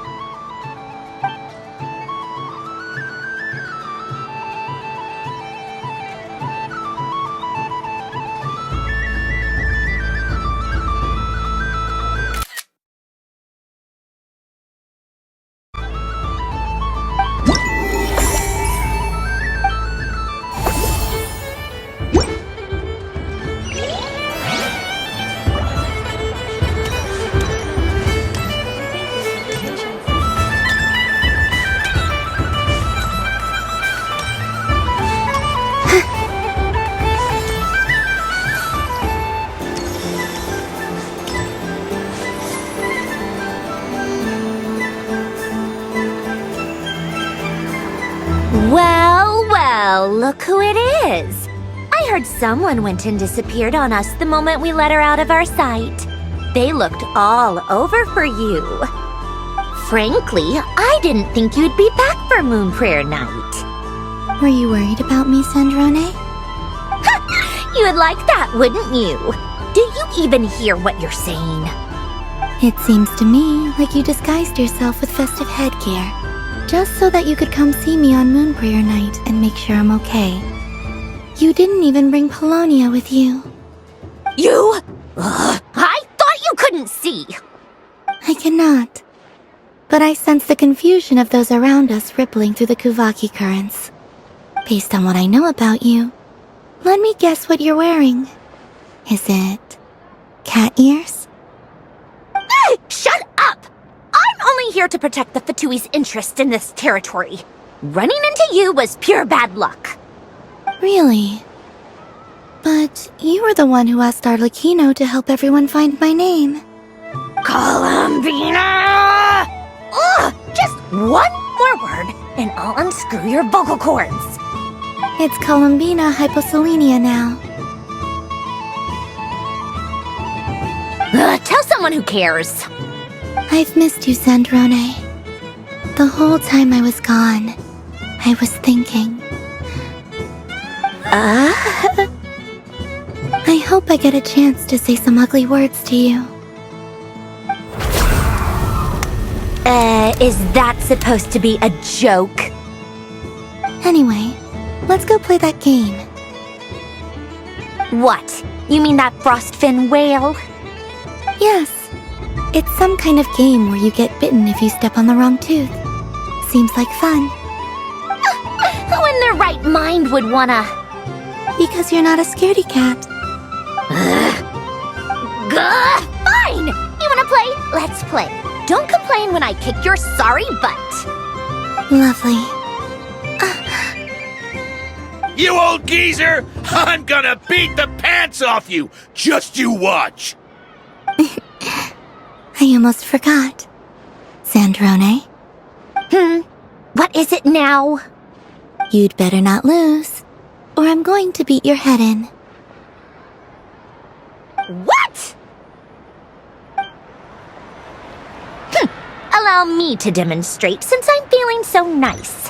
You just step on the teeth, like this.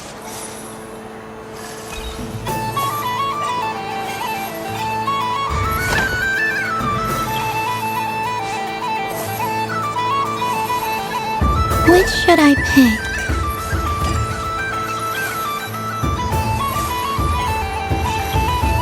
Your turn, Sandrone.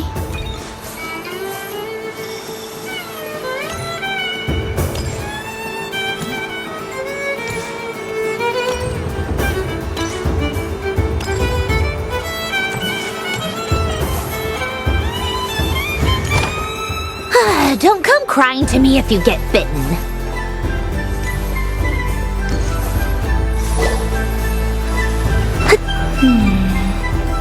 I'm getting a bad feeling from this one. Sensing Kuvaki doesn't count as cheating, right? I want to switch. There are less and less teeth remaining.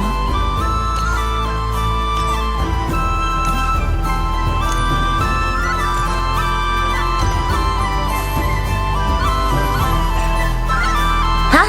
What's that noise?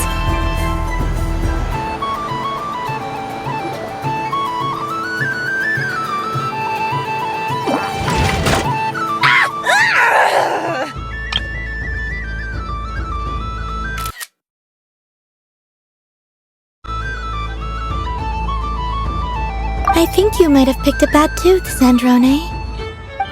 Shut it! Do you need any help? It seems like you're stuck.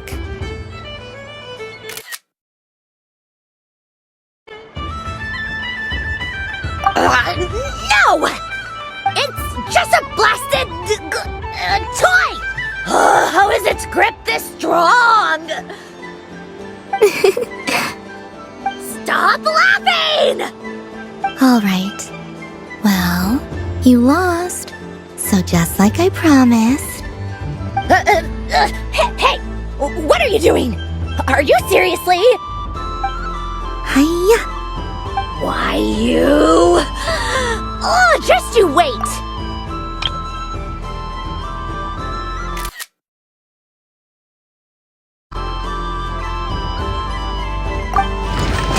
Rematch! Are you alright, Sandrone? That was quite a strong bite. Are your clockwork parts?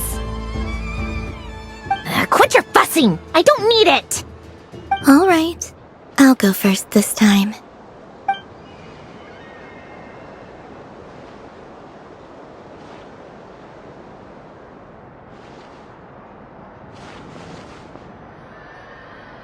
I see it now. She can sense which teeth are rigged. So I just need to avoid the same ones that she does.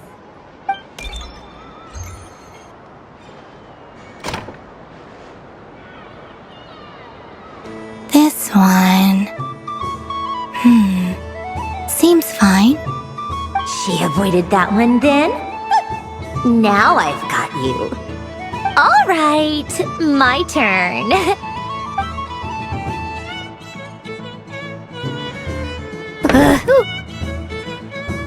What?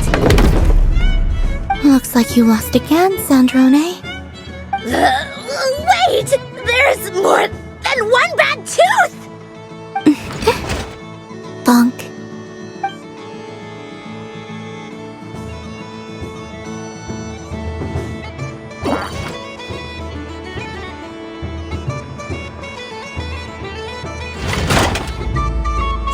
Stupid game! What idiot came up with this? Are you alright, Sandrone? You said some nasty things just now. Oh, I'm peachy. Should I let you bonk me on the head as well? Ah, forget it! Come on, bonk away. It can be your consolation prize for losing so badly. I told you, forget it! Gah, you've always been so annoying. Singing right outside my door, inviting yourself to my tea parties, going AWOL. And now you're off to the moon or something. Of all my days with the Fatui, the times I spent with you, Arlecchino, and Rosaline, they were my favorite. I will not forget them. Just as I shall not forget this moment. We'll always be friends, no matter where we are, right? Who'd want to be your...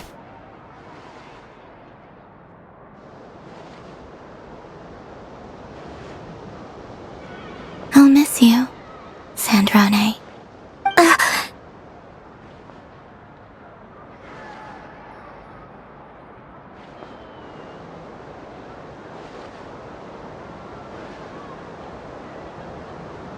Goodbye, Sandrone.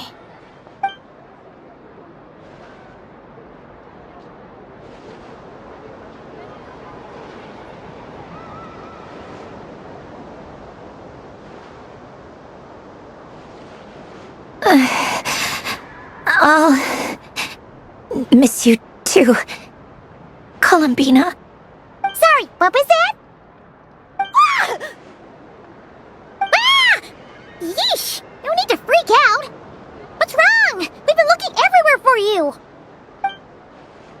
What do you want?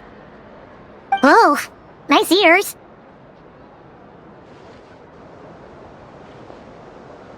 What do you want?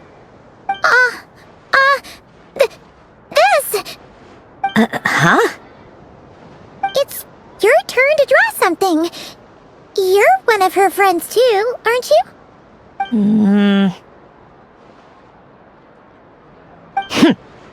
Doesn't know how lucky she is. Sorry? Nothing. I'm done. Take it. Oh, that was fast. Oh, and one more thing. Last time we spoke, you mentioned you were interested in the Narcissan Kreuz Ordo's research, remember? There were too many people when we last met, so we didn't get the chance to do this. What are you talking about?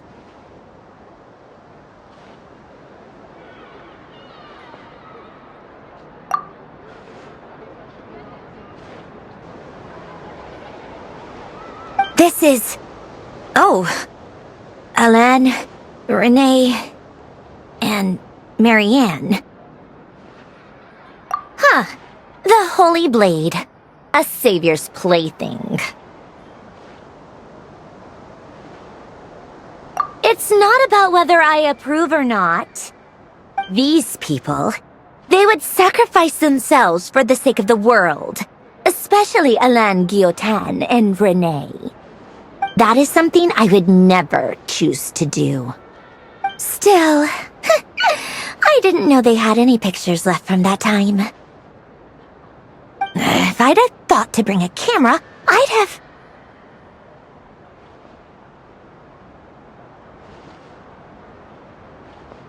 What?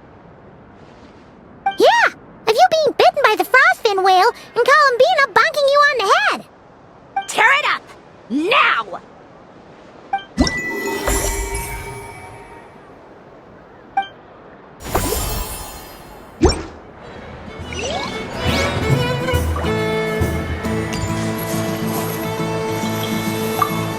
What's there to see on that moon anyway?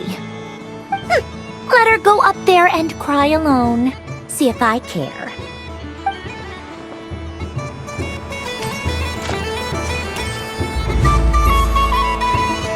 Moon Prayer Candy! Beautiful, tasty Moon Prayer Candy! Buy a whole box, share it with your friends and family! Candy? To share? I wonder what flavors everyone would like. Welcome home, Moon Goddess.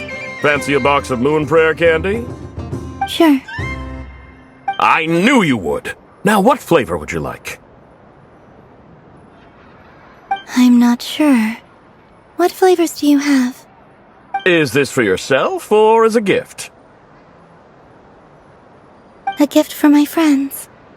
Ah, I see. In that case, I'd recommend apple, lockaberry, or midsummerberry. Those are the most popular. Do you have nocturnal blossom flavor? Huh. I've seen couples give those as gifts before, but I did not know they were edible. No? Okay then. Moonfall silver? You did say this was for friends, right?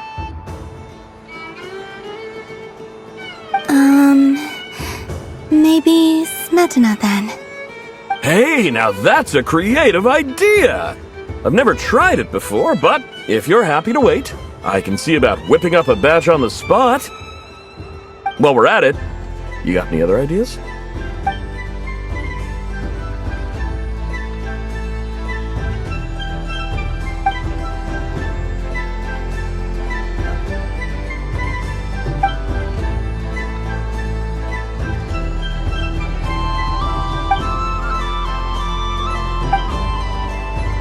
Here you go.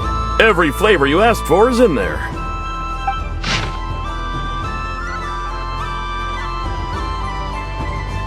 Thank you. Haha, I should be the one thanking you! You brought me a whole bunch of new business. It's like a genuine blessing from the Moon Goddess. I hope you and your friends have a lovely night.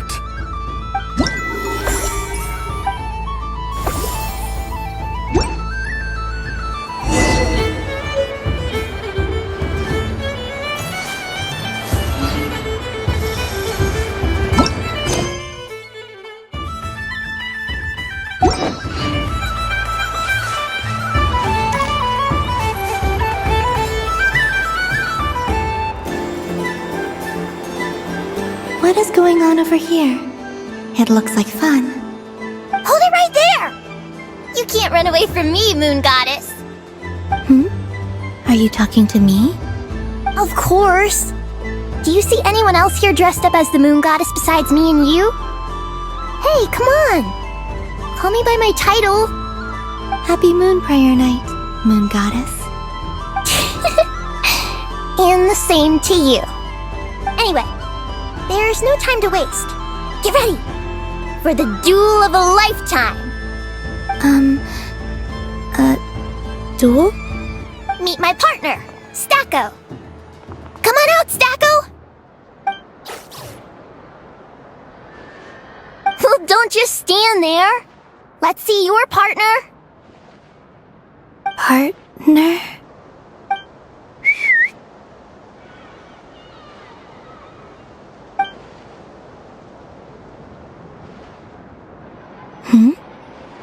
So I need to select a partner and command them in battle. Partner. I need a partner.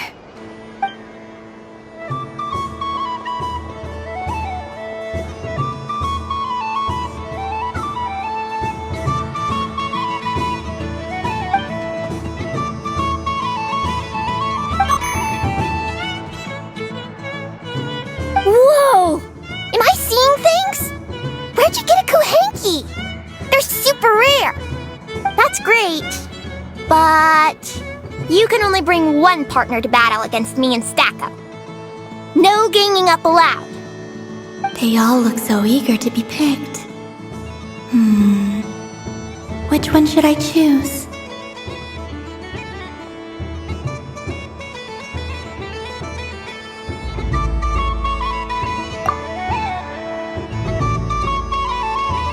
This one usually lives in Nasha Town. She likes falling asleep to the sound of striking hammers. And I bet she's quite familiar with robots' weak spots.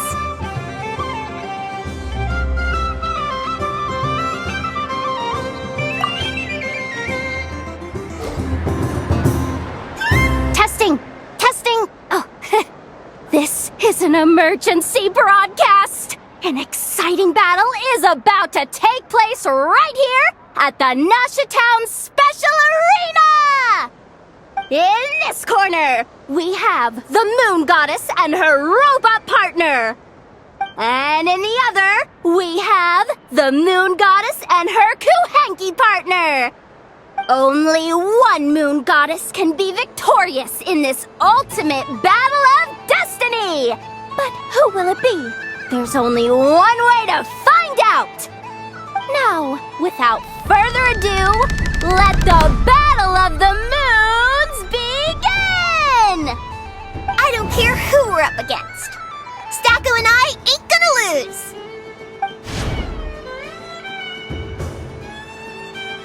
Let's strike first. Stacko, formation shift. Ho ho ho! The robot has kicked things off with a change of formation. But how will this affect the other party chooses to attack? Let's see how their partner performs!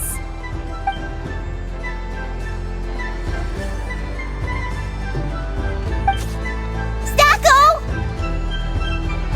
The attack lands!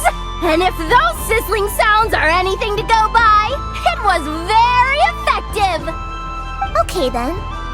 Stacko, maintain formation and enter your empowered state.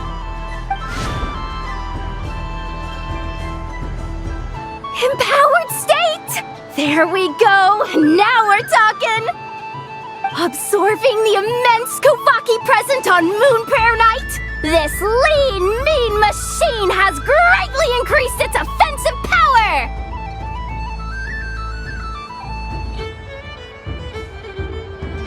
Good choice! Buffs count for nothing if you beat them before they can use it!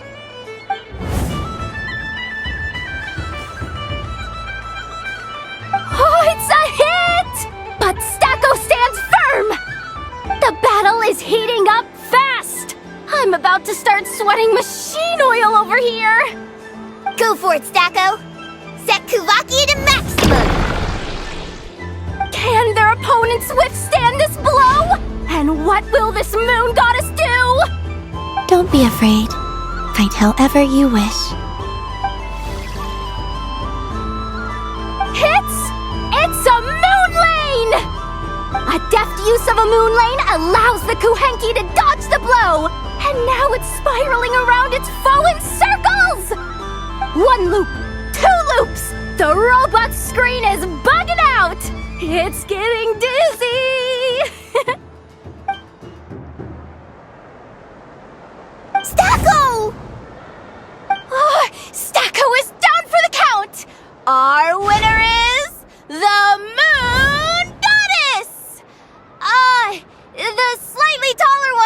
fine! You did your best, Stacko. I'll take you to Ainos for a checkup right away, don't you worry.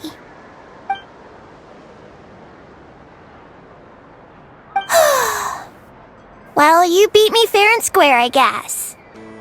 Honestly, I underestimated you. Won't make that mistake again. I think my partner deserves most of the credit. Just you wait. When I'm a little bit older, I'm gonna come back a whole lot stronger. Be ready for a rematch.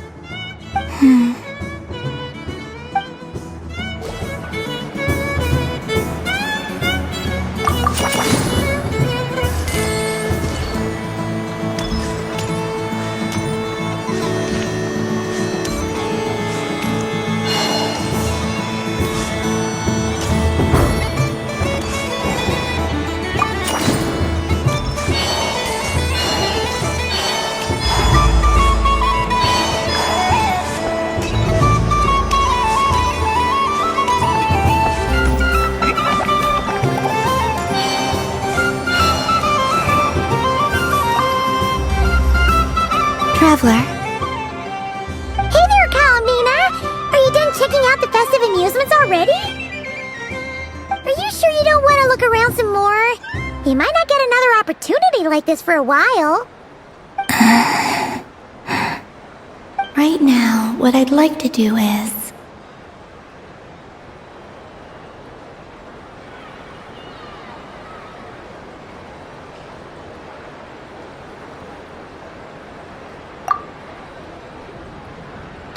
Candy for us? Thanks a bunch, Kalamina. Don't mind if we do. Whoa! This one's intense. But it's so tasty. What about you, Traveler? How does yours taste?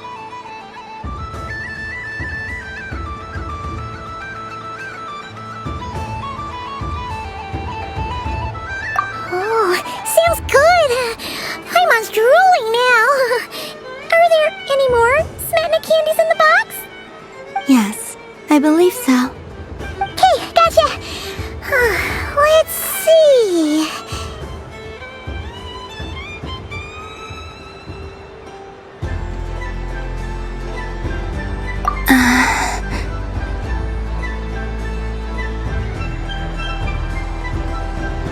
Sure. This one, and yep, this one looks right too. Okay, that's 3. Here we go. 1 per person. It's so sweet.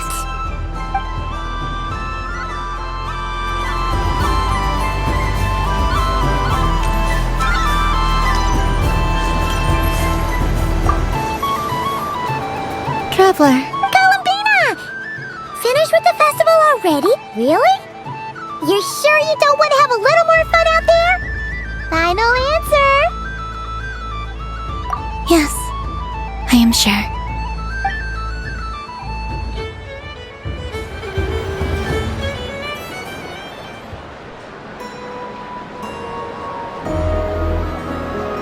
This was the most fun I've ever had on a moon prayer night. Everywhere I went, people were saying, "Welcome home," and there were friends at every turn. I only wish it could last longer than one night.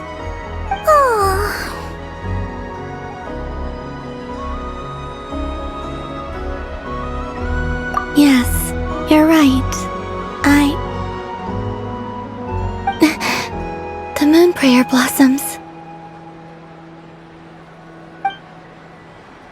Ooh, look! Look! Moon prayer night has come.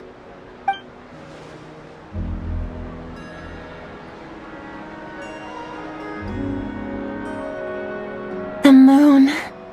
It's so beautiful. Happy Moon Prayer Night, dear.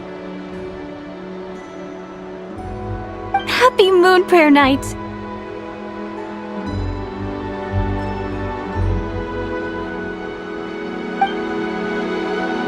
Happy Moon Prayer Night.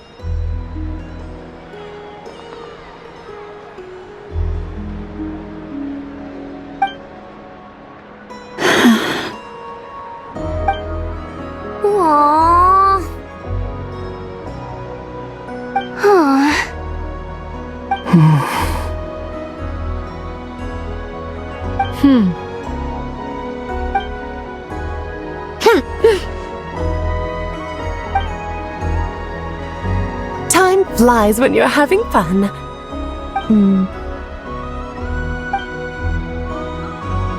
Oh. Looks like the time has come. Columbina. You're heading off, then? Yes, to the ruins you mentioned. And from there, back home to the moon. Wait! I know? At least... Take one of our craft shop's crumb cookies up to the moon with you. You know, for a snack. Sure, why not?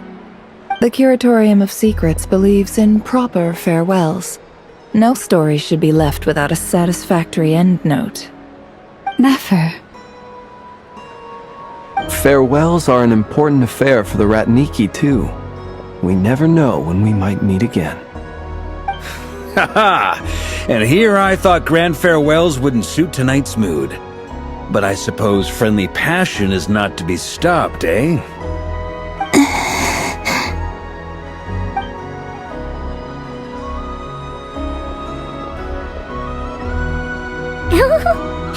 We made a little something for you, Columbina. Ta-da! What is it? A Moonprayer Night greeting card with drawings by all of your friends. You did mention that you'd like a portrait done, so I took the liberty of creating one for you. I, meanwhile, did the portrait of Mr. Albedo, and Mr. Varka did the same for me.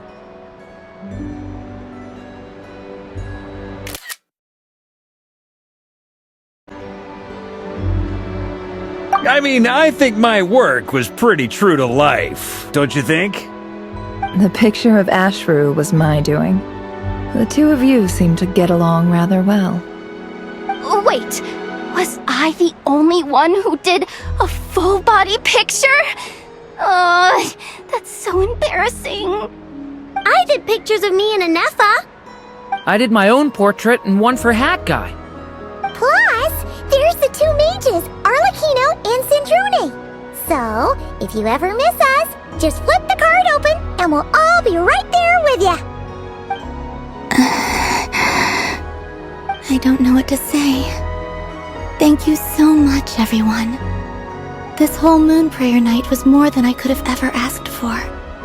It is the greatest gift I have ever received. Lauma, I figured it out. Figured what out? Remember how the Frost Moon Scions used to use milk as invisible ink to write hidden messages? That was a very long time ago. Oh, are you saying? Yes. When I miss you all, I shall use Moonlight in the same way, to write words that only you can see upon the moon itself. Wow, that sounds lovely. Quite. But how will we see them? Simply open your windows on nights when the moon shines bright, and the moonlight will naturally flow towards the words I have written. That sounds most fitting indeed. Very true to form. I'll try to write them in places that won't disturb your sleep.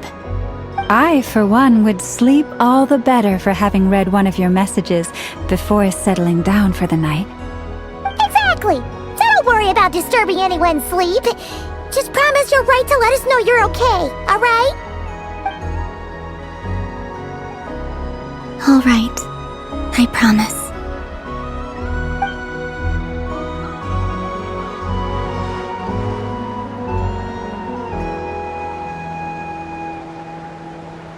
In that case, Columbina. I'm ready. Very well. Let's go.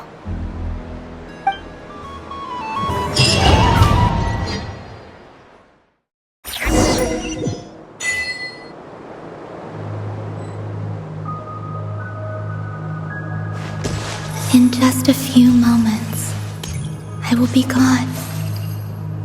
I still don't know what to expect on the moon. Will I really be able to send messages to my friends? The Kuhenki, the animals of Not Cry. I'll never get to see them again. I wonder where I'll be when the next moon prayer night comes.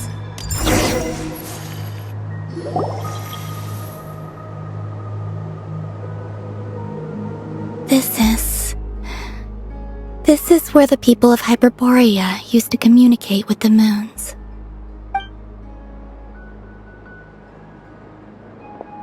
Eternal moon, frost moon, iridescent moon. When the power of all three converge, the gate to the moons shall open. Moon marrow preparations are complete. Only the final step remains. I'm sure Nasha Town is livelier than ever at this moment.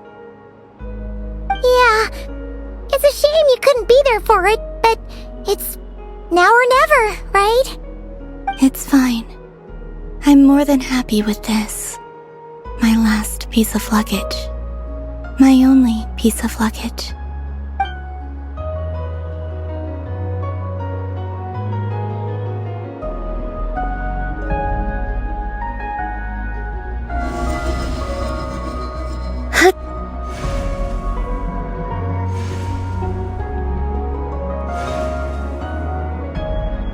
I can already feel the moon calling to me.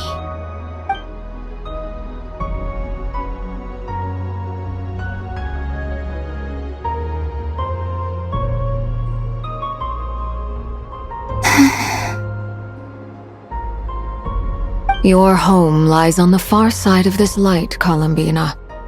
From now on, we will at last have a reason to pray to the true moon. Columbina. Yes? I'm listening. Be sure to come back and see us when you get the chance.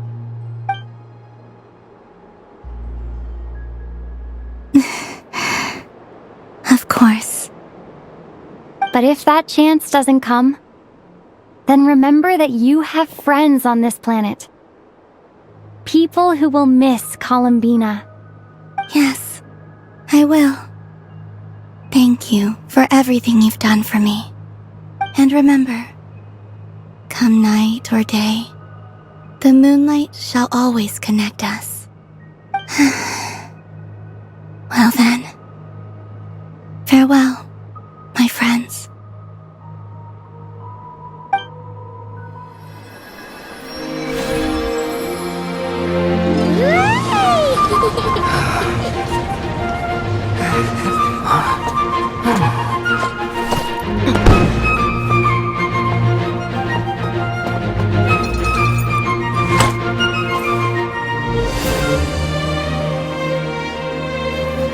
Thank you. This was my happiest night in Teyvat.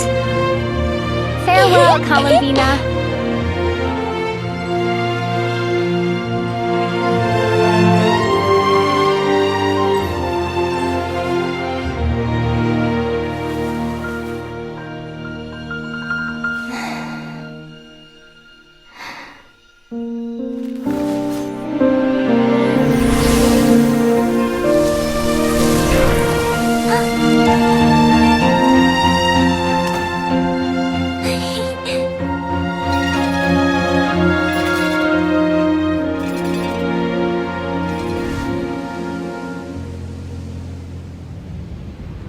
The moon really is closer than ever tonight.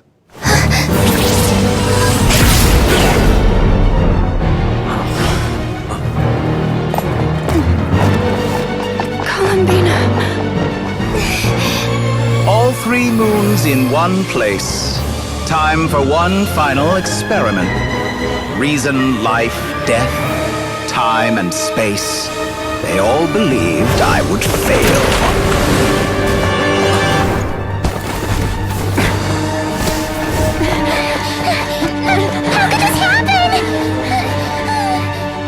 But Teyvat's primordial power never did belong to the throne of heaven. And now, They are mine.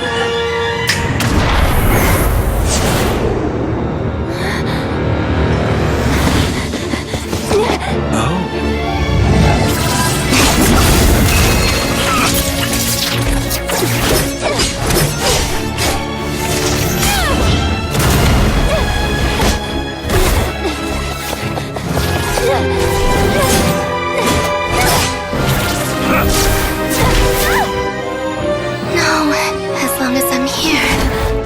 The Doctor is free to wield the Three Moons' power.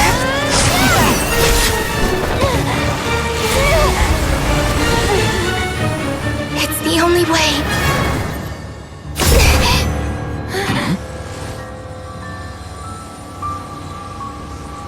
I guess I won't be going home today.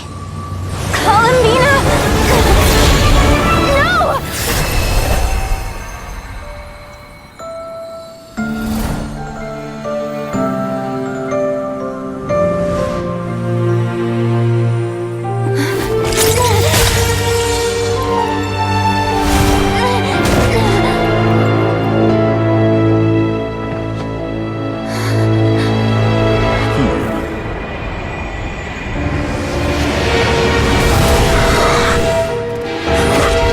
Stubborn world, do not try to control me!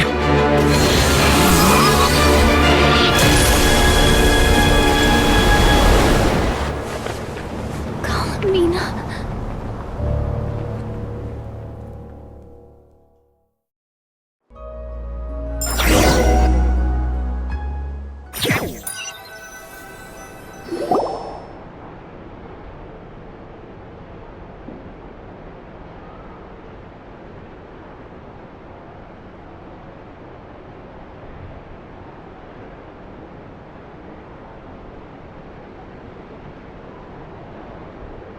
Are you all right?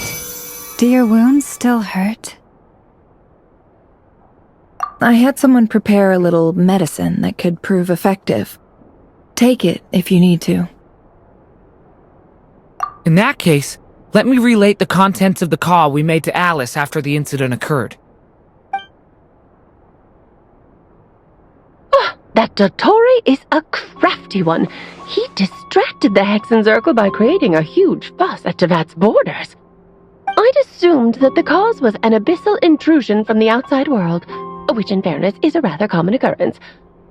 But after learning that you managed to influence the phantoms in Nordcry, I realized that perhaps this interference could have come from within Tevat instead. But we weren't able to change their fates. True, you couldn't change how their stories ended, but you did build some variables around yourself. Variables? Yes, things you heard that you could not otherwise have learned, ideas that would otherwise have never crossed your mind. All these things are variables. Of course, most variables usually pale into insignificance with the myriad of possibilities floating around. But the moment you start treating them as building blocks and intentionally stacking them, that changes things. That's what Dottore did, and it's how he created the necessary conditions so that when you activated the portal tonight, it played right into his plan. However, we have no way of knowing exactly what he did. Yeah, we also need to ascertain Columbina's status. And that about sums it up. As I suspected, Dottore has disappeared completely.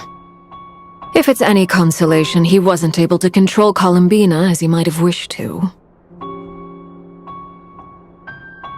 Oh no! What? She did what?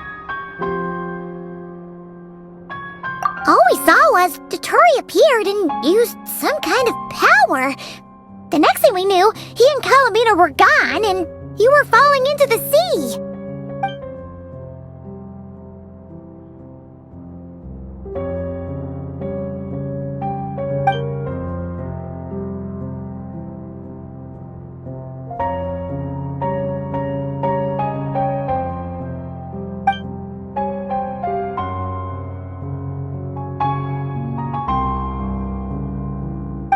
So, Columbina intentionally opened the Moon Gate and escaped into the same mysterious world as Rerir and Thalindis. Sounds like bad news.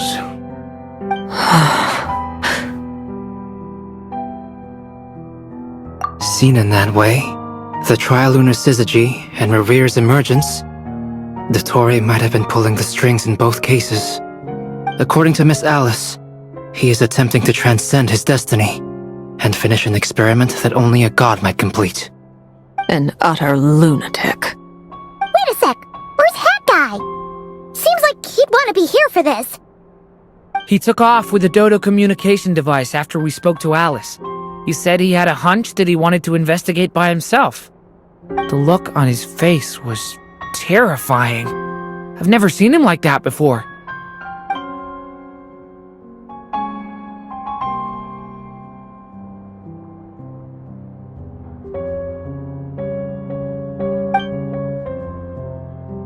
I'm back. Hat Guy! I went to look for the Hyperborean phantoms again. I think I've gotten to the bottom of it. I got them to talk to Nicole on the other end of the communications line. Turns out, the history they describe is different from how Nicole remembers it. Really? But how? Surely Nicole can't have been wrong. Because the phantoms are the ones who are deceived. They speak of a savior who appeared in their history. One who never should have existed. This savior promised to create a new moon within the false sky, and even bring back their moon goddesses. Foolishly, they believed in him, and told him everything he wanted to know about the moons. It's obvious that this was Dottore's doing. Now you mention it, the first time we entered the Hyperborean ruins, we heard the phantoms discussing their history, and I remember Nicole commenting that something sounded a little strange. But Dottore shouldn't have been able to get in there in the first place! He didn't. Nicole said that this was an anomalous state triggered by disruptions in the causal connections between phantoms from the same era. The variables that Dottore put in place were substantial enough that they even affected phantoms that he never met. So it's not that their memories were unclear. They'd been tampered with. That's exactly the possibility Dottore was trying to manufacture. He turned these variables into knowledge and engineered the situation so all that knowledge would fall into his hands. Then, he harnessed that knowledge on Moon Prayer Night to truly create a false moon. How is that even possible? To be precise, he exploited a weakness in the way the spell works. The spell senses Kuvaki to detect the moon's location. So, as long as the false moon more strongly resembled the moon than the frost moon beyond the skies, the gate would teleport Columbina to the false moon's location. In other words, to Dottore's side. Once he had her under control, the teleportation spell remained active, and he manipulated her power to seize both moon marrows. At that moment, the moon marrows disappeared right before our eyes. It was already too late, even as we were leaving the ruins. By then, Dottore had already amassed the power of all 3 moons. So, where does that leave us? What do we do now? I'd certainly like to know what Her Majesty thinks, now that the concerns I expressed to her have come to pass. But we cannot simply sit and wait for her to decide the matter. And in any case, it is not the Fatui Harbinger Damselette who sees us as her friends, but rather Columbina Hyposelenia. If, even in such extreme circumstances, Her Majesty will not lift the prohibition on Harbingers drawing steel against one another, then I will do as my heart demands. I will fight as Peruware instead. Oh, Arlecchino! Time is short, so I'll make the first move.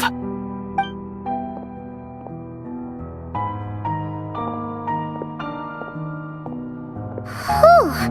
Even Arlecchino seems to be losing her cool now.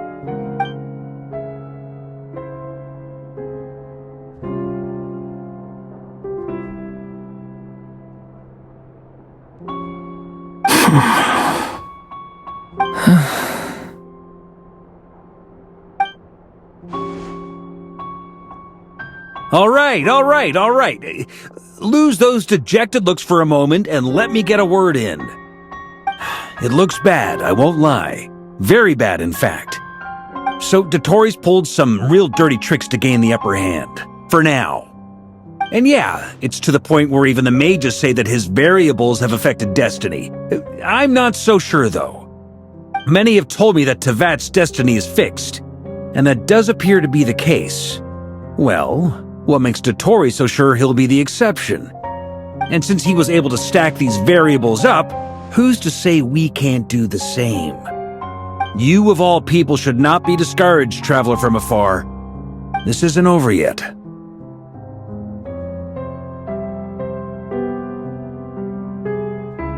And you're not alone in that. Everyone here does, whether they've spoken thus far or not. But none of us are the type to sit back and wait for the sun to shine again. That's exactly how a knight should roll. If they knock you down, you get back up and get back in it. Don't forget, Honorary Knight, you're a legitimate member of Mondstadt too. Fork is right! This is far from over! Dotori's already way overdue a butt-kicking given his past shenanigans. And after this, he's earned himself a double dose. That's what I'm talking about! How's everyone else feeling? I'll use Kuvaki to investigate Columbina's whereabouts. I am not ready to give up either. Leave the intel gathering to me. Whatever happens within Nodcry's borders, when the Curatorium of Secrets wants to be in the know, we always find a way. Aino and I will do all we can to support you. We will attempt to reverse engineer Dotori's actions and seek a breakthrough that way. Alice and Nicole are busy dealing with an emergency at Tevat's borders, so they can't return just yet. But they're both very angry about this. They've asked Albedo and me to act on the Hexen Circle's behalf and do everything in our power to fight back against Dotori. Are you ready then? We're going to have to conduct a lot of research, even in the early stages. I'll do my best. As for me, I'm pretty familiar with Dotori's way of doing things, so I can try to predict his next move. I'll help with your investigation. Nice! Looks like we have our basic division of labor. I'll get in touch with Flints and Itlua, get them to have a chat with their Starshiner. It couldn't hurt to bring the Lightkeepers on board as well. At the same time, I'll pass on instructions to the Knights present in Nodcry to assist the Lightkeepers and other organizations in ensuring the safety of those living here. Yeah! We'll show him! That's it then. Good luck, everyone.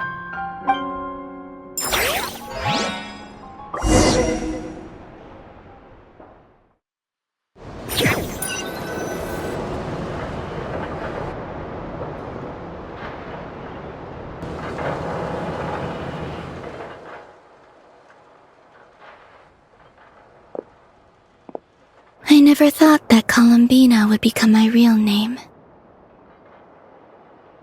It went from being a Fatui code name to something my friends call me. And remember, come night or day, the moonlight shall always connect us.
acting to do.